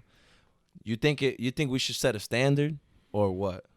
Nah, because at the end of the day, it's always just going to be everybody's personal opinion. Like I said, like some people might not have Kodak Black canceled in their book, but I do. And we're never going to see eye to eye if they just see it differently. Because a lot of people aren't going to agree on the fact that you have to separate music and person. Some people are just, like I said, oh, if the music's good, I'm going to listen to it. I don't care what they're doing. It's like that. I don't care what they're doing on their free time. If they're making good music that I listen to, I'm going to listen to it. I was going to say that, like Kanye West. Like, I don't essentially agree with what that man is saying, right? But would I still listen to Kanye? Of course, bro. That's my favorite artist. Kanye West. Kanye West. So basically, all right, this is a really tricky one. I'm gonna start by saying this: Kanye is undoubtedly a musical genius. Undoubtedly, you can't take that away from him. as an artist, strictly as an artist. But he's been doing a lot of fuck shit. He's been doing it's just like the shit that he's been doing is just like, it's him turning his back like on the culture. It's him turning his back on his people, on the community, on Chicago, on the rap game, on the hip hop game, like on this country, like on his listeners. Like, yo, it's just there's really a lot of layers to it. But like, to put it in a nutshell, I feel like he was on a downfall. Obviously, ever since his mom died, 808s and Heartbreak came out. It was a different sound from him. And then there was the whole, he had like a weight crisis. He was on opioids. He was on drugs for a while. That was a whole another he was side of the story to it. He went through depression, He's been with a bunch of different women. Then he finally settled down with Kim and all that shit. And then, then he came out wearing MAGA hats. He came out on TMZ saying slavery was a choice. And I don't give a fuck what anybody says about that, because I've seen people try to defend him saying, oh, that's not what he meant. Like, nah, what he meant is like what he fucking said. Like, he never came out after that and publicly said, oh, this is what I meant when I said slavery was a choice. No, he never fucking came out and explained that statement. Yeah. So I'm going to go by what he said in his own words on live TMZ. He said slavery was a choice. That shit is just, you don't do that shit. That shit was just turning your back on your community, on your people, on African Americans, on black people as a whole. Like, you just disappointed the community, and that's another thing that you really can't come back from. And then I tried to find answers. I was even a person that tried to defend him at the time, because I was still, a very faithful follower of Kanye West. I even tried watching his like hour-and-a-half long interview with Charlemagne the God that he did in his house, and it's just like, yo, there's no answers there. Like, even watching that interview, it's like it's looking into like a blank stare. Like, he wasn't saying anything that he hasn't said already. All I can see is that, he turned his back on us, and he's wearing MAGA hats, and he's openly supporting Donald Trump. It's just like, to me, that's like unforgiving. Like, even if he was to come out right now and say sorry for all that and try to go back to the old ways, to me, you just can't. It's like the damage is done, and it's just like it cut so deep that it's like, yo, you can't recover from that shit. Like, you are done. Like, you will never be the old Kanye. You'll never be the same. So, as far as cancel culture, I can't say that he's canceled, but I personally will not listen to any new work that he puts out. I can't support him. I'll go back and listen to his old shit, but as of now, like, I didn't even listen to that Ye album. I probably heard a few tracks off it. It was fucking trash. And I'm not going to listen to any new shit that he puts out, because I can't support that shit. So, but like I said, once again, that's me personally, and that's how I see the situation. I can't separate the artist from the person. As good as a genius as he is an artist, I just can't support the person and the people that he supports. So I can't do that. Personally, I'm not with you on that one. I don't really. I could usually separate the person with their work, like, and I don't really judge people, because I've made mistakes in my own life, and I could understand when you do something and it kind of affects the way that you, like, your character, the way that people look at you. It's tough, bro. Like, it's hard to. I know it might be hard to separate that from that, but like, I look at Kanye and I'm like, all right, bro. Like, this man's music was crazy. Like, this, I know where he comes from, and then I also know like the struggles that the mind can have, like the mental struggles that a person can have, and it affects you, bro. And it really, like, sometimes you just can't look at only that. But so are you using that as an excuse for him wearing a MAGA hat? I don't use it as an excuse. I don't use that as an excuse. He said? Because if he supports Donald Trump, whatever, bro, that's his opinion, bro. And I personally believe that you cannot judge nobody on their opinions, bro. Especially in politics, bro. Because something about politics is it gets difficult, because you're basically like it's like people like involve politics with like how they live, bro, and it gets like hard, because like, all right, so Kanye West is a Trump supporter, but like, I don't see no one bashing Tom Brady, right? Other than like people that don't live in New England, right? Tom Brady's considered the GOAT, and everyone loves Tom Brady, but that man, what I've heard is he voted for Trump. That's what Donald Trump said. He did not vote for Trump. Yeah. But Giselle defends him and says that neither of them voted for Trump. Like, that's what they say. But even if he did support Trump, bro, like, it's different looking at Tom Brady, because he's not from Chicago, bro. He's not a black man who's turning their back on their culture. That's like, what I was gonna say. It's just a whole difference between those types of people, and that's why I personally can't, because then you have to judge a person on their whole background and all this. Like I'd rather judge a person for who they are, and that's it, bro. And I respect them no matter what. I will not cancel nobody, bro. I mean, it depends, bro, because then there's like the rapists and shit. Like I could cancel rapists for sure, bro. Yeah, no bullshit. Yeah, rapists can get canceled, bro. Like that. What if they're a good person, bro? Nah. I was gonna say Robert Downey Jr., bro, was a fucking crackhead. Went to jail, bro. He did mad drugs, right? Yeah. Are you gonna judge Robert Downey Jr. on his past, bro? You know what I'm saying? You're gonna cancel him because he was a fucking drug addict, bro? Well, he's not that now. He's not that now, exactly, bro. So that's what I'm saying. Like I feel like you can't, like, I don't know. But this is recent stuff. Like Kanye is saying this stuff now. Yeah, like, but you said even if he came out with new shit and apologized now, you would still. Oh fuck no! Nah, the damage is done, bro. But that's what I'm saying. If you cancel Robert Downey Jr. back when he was a freaking addict, bro, then you wouldn't look at all his Iron Man. You wouldn't watch Iron Man, bro. Like that, you'd be slacking, bro. You'd be slacking on what's coming out new, and he's just a changed person. I'm not gonna defend the fact that canceling culture is right, but it's a tough. I'm still gonna stand by my opinions, like I said. Yeah, that's my personal outlook. That's my personal opinion on shit. See, and that's what I like about these types of conversations. We can have different opinions, but at the end of the day, I still respect you as a man, bro. As a person, as a beast, whatever, all that hype shit that we talk about. Yeah, like all right, so what about Jay-Z and the NFL deal? Oh, I mean, again, what y'all think about that? That's a whole different. So, well, just pertaining to cancel culture, like, how do y'all feel about it? Oh, like is Jay-Z canceled? Disagree with it? It would be dumb to cancel Jay-Z. Nah, you can't do that. That's just stupid, bro. Because he's trying to give himself a voice so that that's he what can. I'm saying. So, do y'all agree with this deal? Do y'all disagree with it? What do you? I personally, I would agree. Like, I hate Roger Goodell. Like, as a New England fan, I cannot respect Roger Goodell because they're always coming at the Patriots for being just that good, bro. Like, deflake. For all you non-fucking Patriot fans, fuck you. sorry.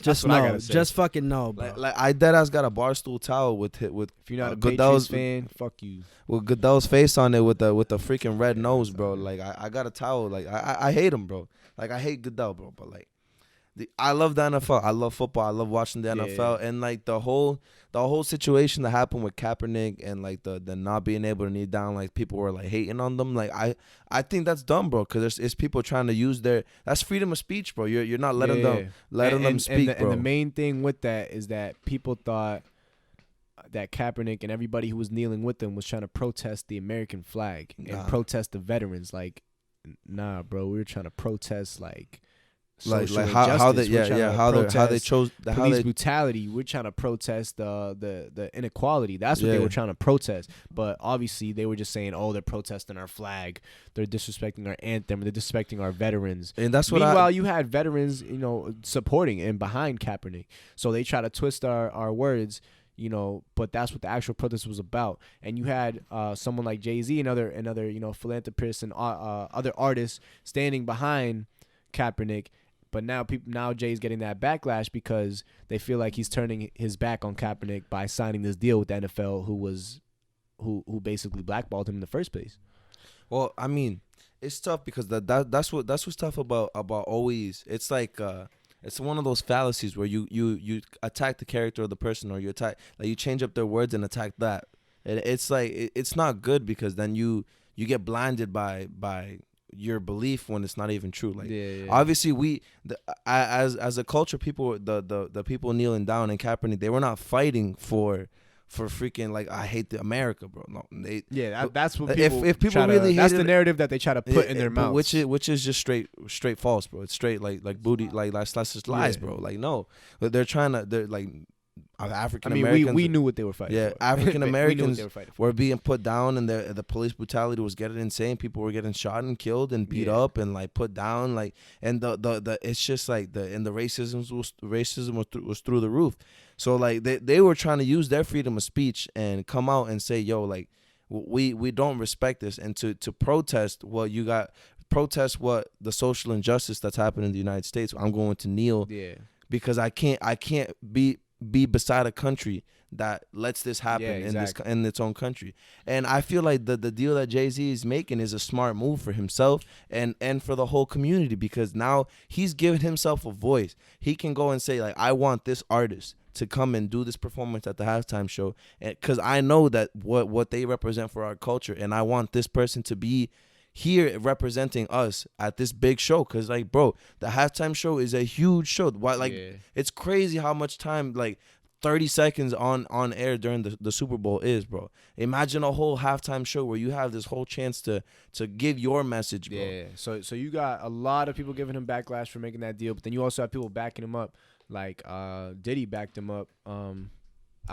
What's it called? P. Diddy said he was a genius, bro. He said he was smart. He said genius. He said we got to trust the process. He said we've been standing behind him all these years. So how are we gonna choose now to all of a sudden, you know, say that he's making the wrong move? But even at the end of the day, like, who are we to even be saying, like, oh, that's not the right move for Jay-Z? Like, we don't even know the man personally. This man's a billionaire. He's obviously making the right moves. We're not in his inner circle. We're not even on his management team. Like, at the end of the day, even if whether we agree or disagree, who are we to say anything about it? You know, even on that scale, like, I would say, actually heard Charlamagne the God talking about it again on the Breakfast Club too.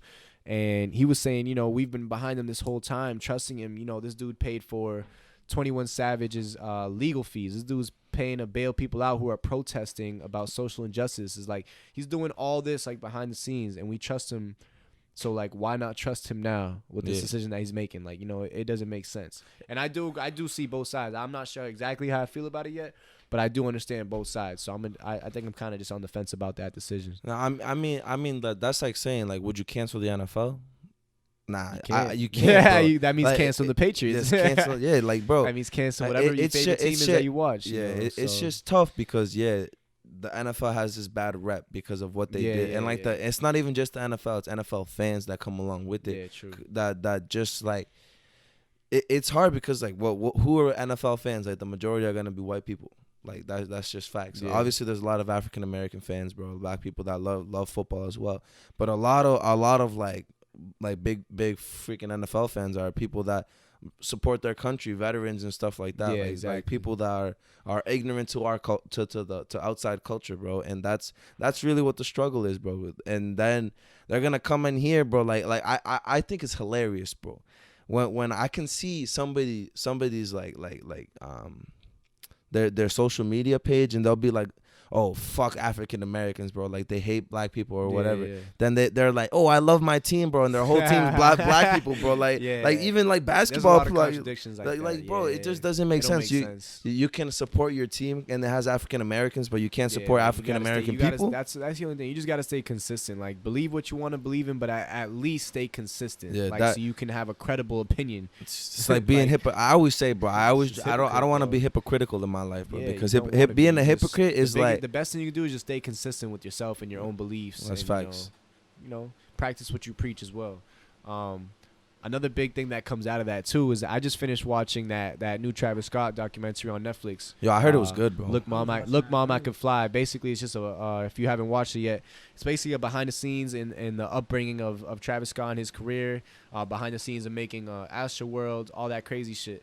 And in it, a big part of the movie or the documentary, whatever you want to call it, is him making the decision to do the halftime show, the last Super Bowl that just passed. And I'm not gonna lie, me personally, when I saw that he accepted the halftime show, I was mad at him. I was like mad at him as an artist, because I'm just like, yo, like the same deal with Jay-Z, because I'm just like, yo, the NFL has been doing all this bullshit, blackballing Kaepernick, you know, they're this and that, and then you decide to do a deal with them after all these black artists are turning them down. But watching that movie gave me a new perspective. It gave me his perspective, like his personal perspective, and obviously seeing it as, you know, why wouldn't a black man want to take that opportunity to project his career and do the Super Bowl halftime show? It's one of the biggest shows in the world. It's like me looking at it from my couch at home. I don't even know this guy personally. I'm just like, yo, how can you do that, bro? How can you take the NFL deal? How can you take the Super Bowl deal? Like, you're going to get money regardless. You don't need that Super Bowl money. And then for him, obviously, he's just looking at it as, yo, it's an opportunity to boost my career, bro. Yeah, boost himself. I'm about to drop an album, or I did drop I forgot what time it was. Yeah, he dropped it way before that. But he's like, yo, I just dropped an album, Grammy nominations. Like, bro, this is my year. I'm going to be on the halftime show. Now I can say that to my kids, bro. Like, I wasn't thinking about any of that at all. I was very one-sided. I was like, yo, Travis, bro, how can you do that shit? You disappointed me, bro. And then I seen that documentary and it really put it into perspective. Like, damn, like, that was really a milestone in his career. That's true. Like, his whole family was proud of him. Like, who am I, a one fan, to say, oh, I'm disappointed in you? And his own father's hugging him, telling him he's proud of him for doing the halftime show. Yeah. Like, which one means more? Like, obviously. You don't even fucking know who I am, you know? Yeah, it's little shit like that. You really got to sit back and think about it, bro. That's like, bro, going back to one of our episodes, the fame and fortune, bro. Like, how, do you, like, you're famous, bro, and all these people are hating you. Who do you listen to, bro? You're obviously gonna listen to your inner circle, because that's the only people that truly yourself, like, care at the end for of the you. Day, what you want, you're gonna do what you want to do at the end of the day, regardless of what anybody else wants you to do. It's facts, bro. Everybody's on the outside looking in, bro. We can't. Yo. You ever heard that line from that song? Obviously, I know you've heard that from the Kendrick, bro. I'm not on the outside looking in. I'm not on the inside looking out. I'm the dead fucking center. Looking around, bro. Doing what the fuck I want to do. Doing what the fuck I want to do. Yo, we cannot say that shit enough, bro. Just live your fucking life to how the fuck you want to do it, bro. Live it to how you want to do it. Don't listen to anybody else, bro. They're not out there doing what you're doing every day. If you're canceled, bro, make a new TV show for yourself, bro. Whatever, bro. Another funny line I heard by Rico Nasty. It was on a song with XXXTentacion that just came out pretty recently too. It was I forget the name of the song, but she's on a feature and she goes, "How you gonna hate on me from a cubicle?" Oh, that's just pretty funny, but it's like, yo, it's that's another take on this whole metaphor Vic, that bro. we've been talking I about. heard my heart. I just heard Vic with that one. That shit was a pew pew. But it's like, straight really, to the chest, bro. She's like a big artist. She's a rapper. She's out there doing it. She's, it's obviously just a joke, but it's funny because it really puts that in perspective. Like, one person, probably a fan too, streaming their music, hating from their 9-to-5 job, not happy in their life. That's pretty much what she's trying to say. Like, you're hating on me. You're not even happy with what you do. What's crazy is I still feel like you still get affected no matter what. As much as you can say, like, it doesn't affect me. Like, that's just being a human. Yeah, that's just imperfect human. Here we go. And I'm not gonna get it. Just know, bro. The vision, I see it clear as day, and it one day. Yo, fuck your vision. Anyways, I promise you, one day we'll be living, maybe not the life we live, bro. I say this shit every fucking day, bro. Every week of my life, but we're gonna be living perfect lives as perfect humans, bro. All right. Anyways, let's get real again. So, in that Travis Scott documentary, this dude almost quit music when he lost the Grammy to Cardi B. I would have been imagine tight. that. He almost quit music. Like, do you understand that? Like, he went home, like, he told Kylie and everything. He told his dad, he told his family, he told his mom, he told the mayor of Houston. He was like, yo, like, I don't know if I can do this shit no more. Like, I've been depressed for a week. Like, I don't know what to do. I didn't get the Grammy. And this man had 3 Grammy nominations, like, from his first big studio album.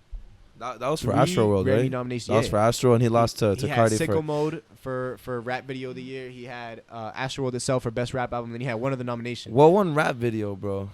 I think no, it wasn't anything from Travis Scott. He didn't win a Grammy.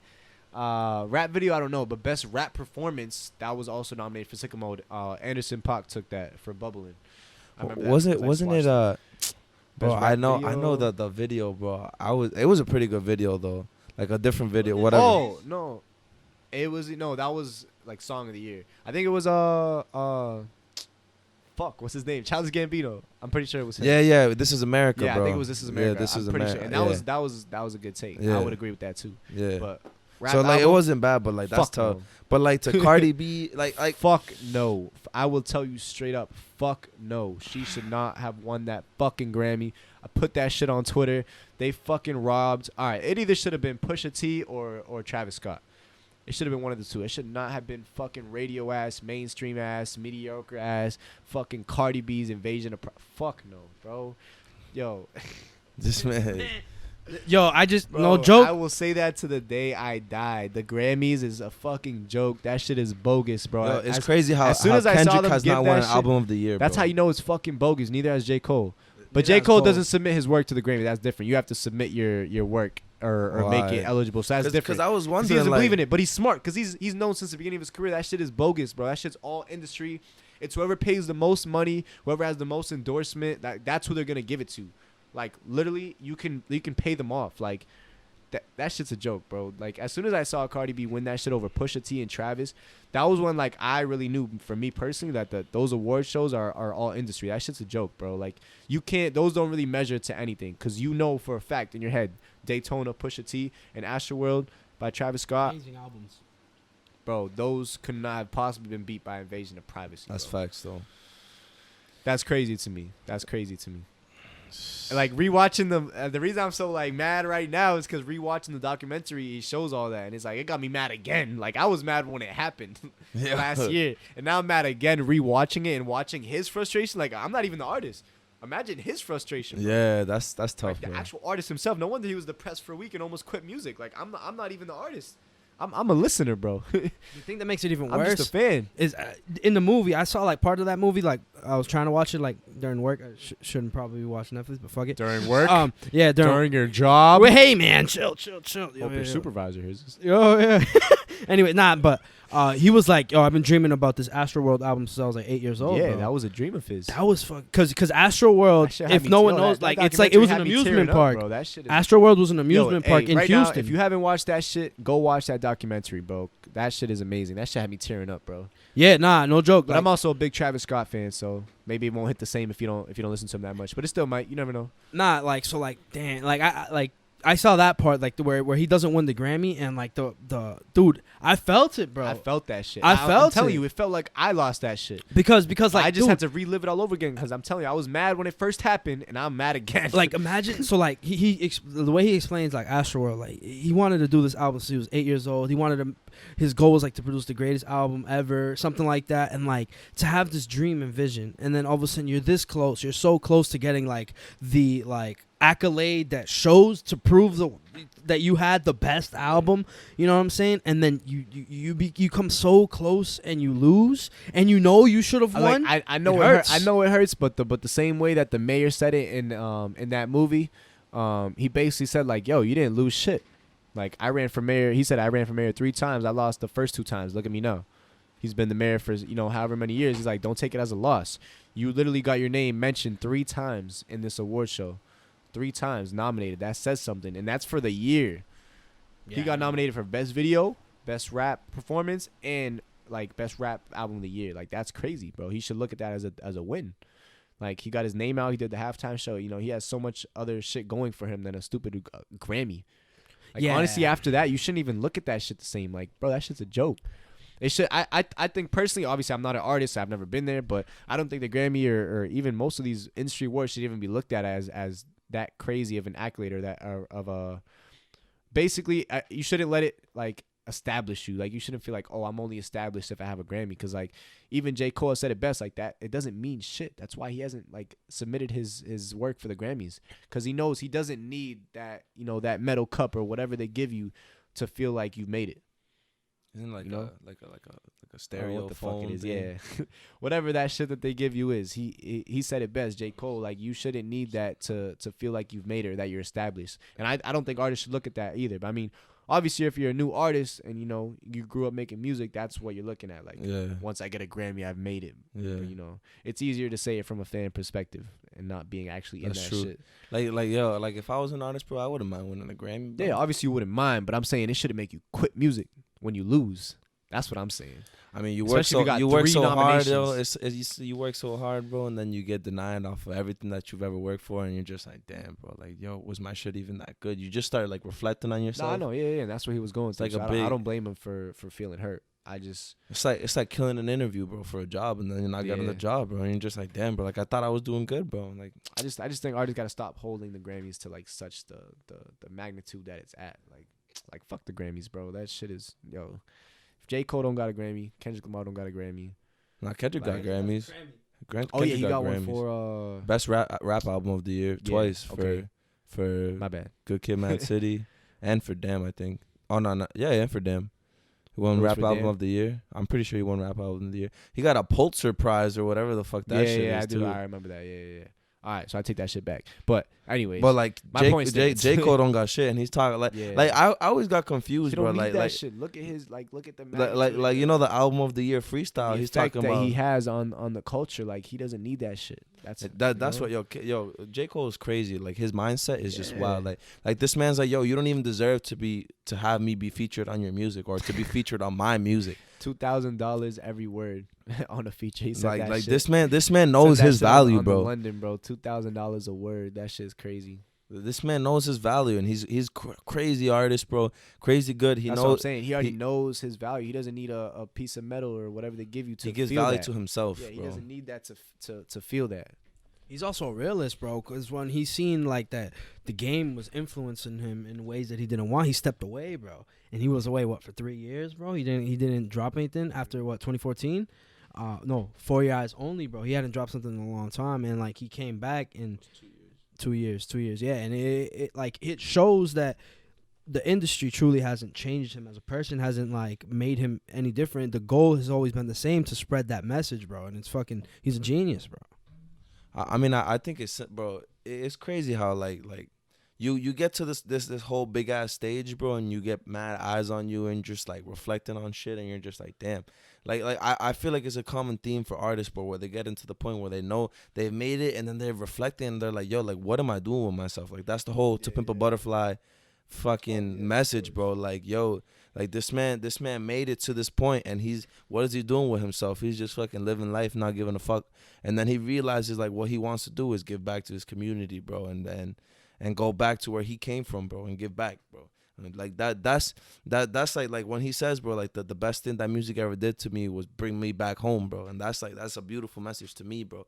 Like if I ever made it big, bro, like I would want to give back to my city, bro, and give back to the people that helped me be the person that I am, bro. Yeah. Because like that's what this life's all about, bro. Is giving back to who made you, bro. Like your parents, your family, your friends, bro, the community that you grew up in. Like, yo, we all gotta come back, and it's all full circle, bro. And just to like touch up on that, what had me thinking was like, just personally, bro, it's true, bro. Like, I remember when I graduated, and I was thinking about like the life I wanted and how I was gonna get there. I was thinking about me, myself, and I all the time, and I was thinking about how much money I make, how happy I wanted to be. And I never got rolling, bro. I never got moving. Like, I never made moves towards things I wanted to do. I never had, like, sufficient goals. I felt stuck in the mud, right? And what got me motivated what got me truly motivated to be the person I am today is just thinking, like, what truly is important to me. And it's being an example for, like, my little brother, buying my mom that house that's my dream, to buy my mom that house. You know what I'm saying? Like I went into the business route because I feel like the world runs on money, right? And I want to learn as much as I can about investments and money and all this, all the money, so then I can learn how to use it and teach people how to use money efficiently, because money is in this world, it's survival, right? So I want to teach people how to use money in a way where you're making money. You use your money to make money, and I always said, if I ever make it big and I ever like have the millions, billions, whatever the amount is, I would truly be like J.K. Rowling, bro. J.K. Rowling is one of my she's one of my favorite authors of like, not even just because the Harry Potter books are so good, but because she was a billionaire, bro, and she lost her billionaire status because she gave it to charities and stuff, bro. She gave back, bro, to, like, you know what I'm saying? Money never defined her, bro, because it doesn't mean shit. She could have kept that billionaire status, bro, but no, she helped change the world, bro, by giving to these charities and shit. That's why that's something I've always like said, like, be the change you wish to see in the world. If I had all that money, bro, and the money is the survival that we do, I'm giving it back to the community that I come from, and I'm giving back to, you know, the kid, like, people that so they could have the opportunity that to get to where I got or will get to. You know what I'm saying? That's just what got into my head when you got, you know, through this conversation. That's beautiful, bro. That's beautiful, bro. It's beautiful shit, bro. See, this is what we do on this podcast. We just have conversations we end on the positive note always, bro. Because, you know, positivity and spreading positivity is always what we try to do. Like, I'm not always the most positive person. Vic knows it, bro. I literally had a conversation about how I wasn't feeling grateful this morning, bro. And honestly, just the conversation, talking to somebody about my feelings, bro, and being able to just say what I want to say, bro, it just made me feel grateful that I got Vic in my life, bro. Like, this man is a brother to me. Like, I cannot say that enough, bro. This man is like bro, this man has different blood than me, bro, but we come from the same fucking like seed, bro. Whatever the fuck you want to say, bro. This man might as well be my twin, bro. We were in the same womb, bro. Oh yeah. Fuck it, bro. I love you, bro. Chill, bro. You made me cry. This dude's already crying. Yo, that's what's beautiful about this shit, bro. Like, just being able to talk, and like what we want to do is spread a positive message, bro, and bring people on and help them. Like, I know, bro, not everybody's the most positive person in the world, but everybody's got an opinion about something, and being able to talk about what you feel, bro, it always makes you feel better. Like, I don't give a fuck about money. I don't care about money. I do in my life. I want to do what makes me fucking feel comfortable, bro. I feel comfortable on this mic. I'm happy talking on this mic, bro. Whether you're listening to me or not, bro, I listen back to myself. I don't give a fuck what you think, bro. And that's what's beautiful, bro. Fact. That's fucking great. Nah, and that's why it was like, for us, maybe not for you guys listening, but for us, it was a long-awaited like arrival. Anthony had to be on this podcast. Too long. It was too long, like 2 months without having Anthony and his greatness on this podcast. It's just fucking, bro. Like, I'm telling you, I love these dudes like brothers. They're like truly like, yo, they have place in my heart. Like, I love these dudes till no end. For Ant, like Ant, I truly, like, he has truly, just by being himself, he's inspired me in many different ways throughout my life, and I truly thank him for that. And I really, really wanted you guys to listen to Ant and his the way he thinks, and the wisdom that comes out of him, and the passion he has for the shit he does. If you listen back, you listen to the passion he has for music. It's so amazing. He knows so much, and he's so appreciative of the fucking music, and how passionate he is about the fitness game, and how just passionate he is, and how he lives his life is so amazing. I love this kid like a brother, and I'll say it till no end. You guys are my best friends till no end. And I truly don't care. This is why I love the fucking podcast. Like, that's why I wanted to make a podcast, because I was having conversations with these two fucking geniuses sitting next to me for years, and I felt like these conversations could truly fucking change the world and truly help anyone with stuff they're going through, or things that they have gone through, how to cope with some certain shit that they've done. Because I'm telling you, like, it's fucking greatness on top of greatness, and I love this shit till no end. All right, once again, thank you guys for having me on here. Like I said, it was long awaited, so I'm finally glad I was able to get up here. I think we did some good stuff. We shot around with different topics, and we got some really good conversation on here. So it was my pleasure to be here, and I thank you guys again for having me, giving me this platform. Bro, it's an honor to have you on this shit, bro. Honor to be here. Yo, how we always end this shit, bro. It's time for The messy moment. the messy moment. Messy moment. Messy moment. Messy moment. So, the messy moment is just a time where we reflect. Like, this was a relatively long podcast, bro. Definitely one of our the longest podcast by a long shot, bro. But honestly, it needed it, bro. We just were having some crazy flow, crazy talk. It was time for us to extend this shit and just have people listen to us if they want to listen. So this is just a time where we reflect and talk about our favorite moment, or just a moment we want to go back on and touch upon again before we end this podcast. So I feel like I should just start it off, bro. So since I'm already talking, my favorite part of this podcast, honestly, was just being able to just spit, bro. Just talk about anything that we needed to talk about. We talk about music, bro. We talk about freaking fitness, bro. We talk about just being who we are, bro. Where we come from and how we feel about this world, bro. And at the end, we got to a point where we could talk about whatever the fuck we realized, bro, that we are here, bro, and we're human beings, and we could talk about whatever the fuck we want to talk about. And that's what I love this shit for, bro. That's why I love this podcast, bro. So I'm gonna pass it over to Vic. Let's go, Vic. My messy moment. I had many.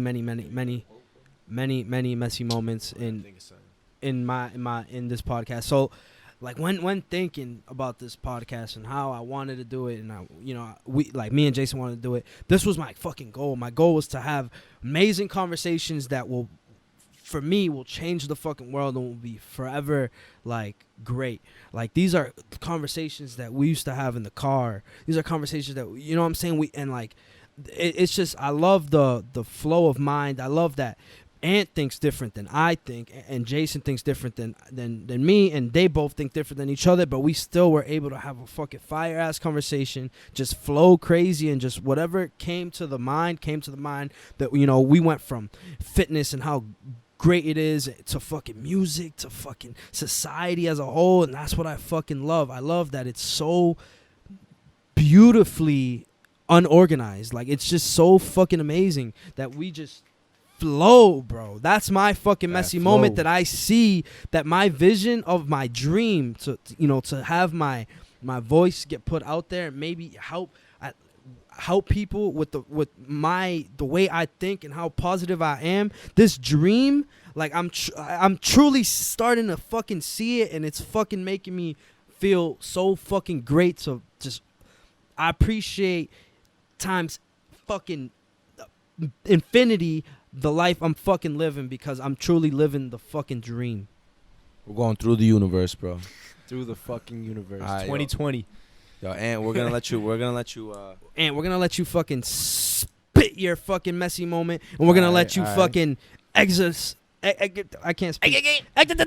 We're gonna let you give us your messy moment and finish off with your quote, because that's what we want to do, is have the guest inspire. All right, at the end. I fuck with that. Go ahead, bro. All right, so I think my messy moment of this podcast, episode 9, I think it was really just talking about and reflecting back on the memories that we shared with each other, because we all go back pretty far in our childhoods, and we've all known each other for many years now. So I think it was really cool for us to reflect on those memories, not only with each other but also share them with you guys, and really give you insight to our childhoods and our lives and our upbringing. So I thought that was really cool to do.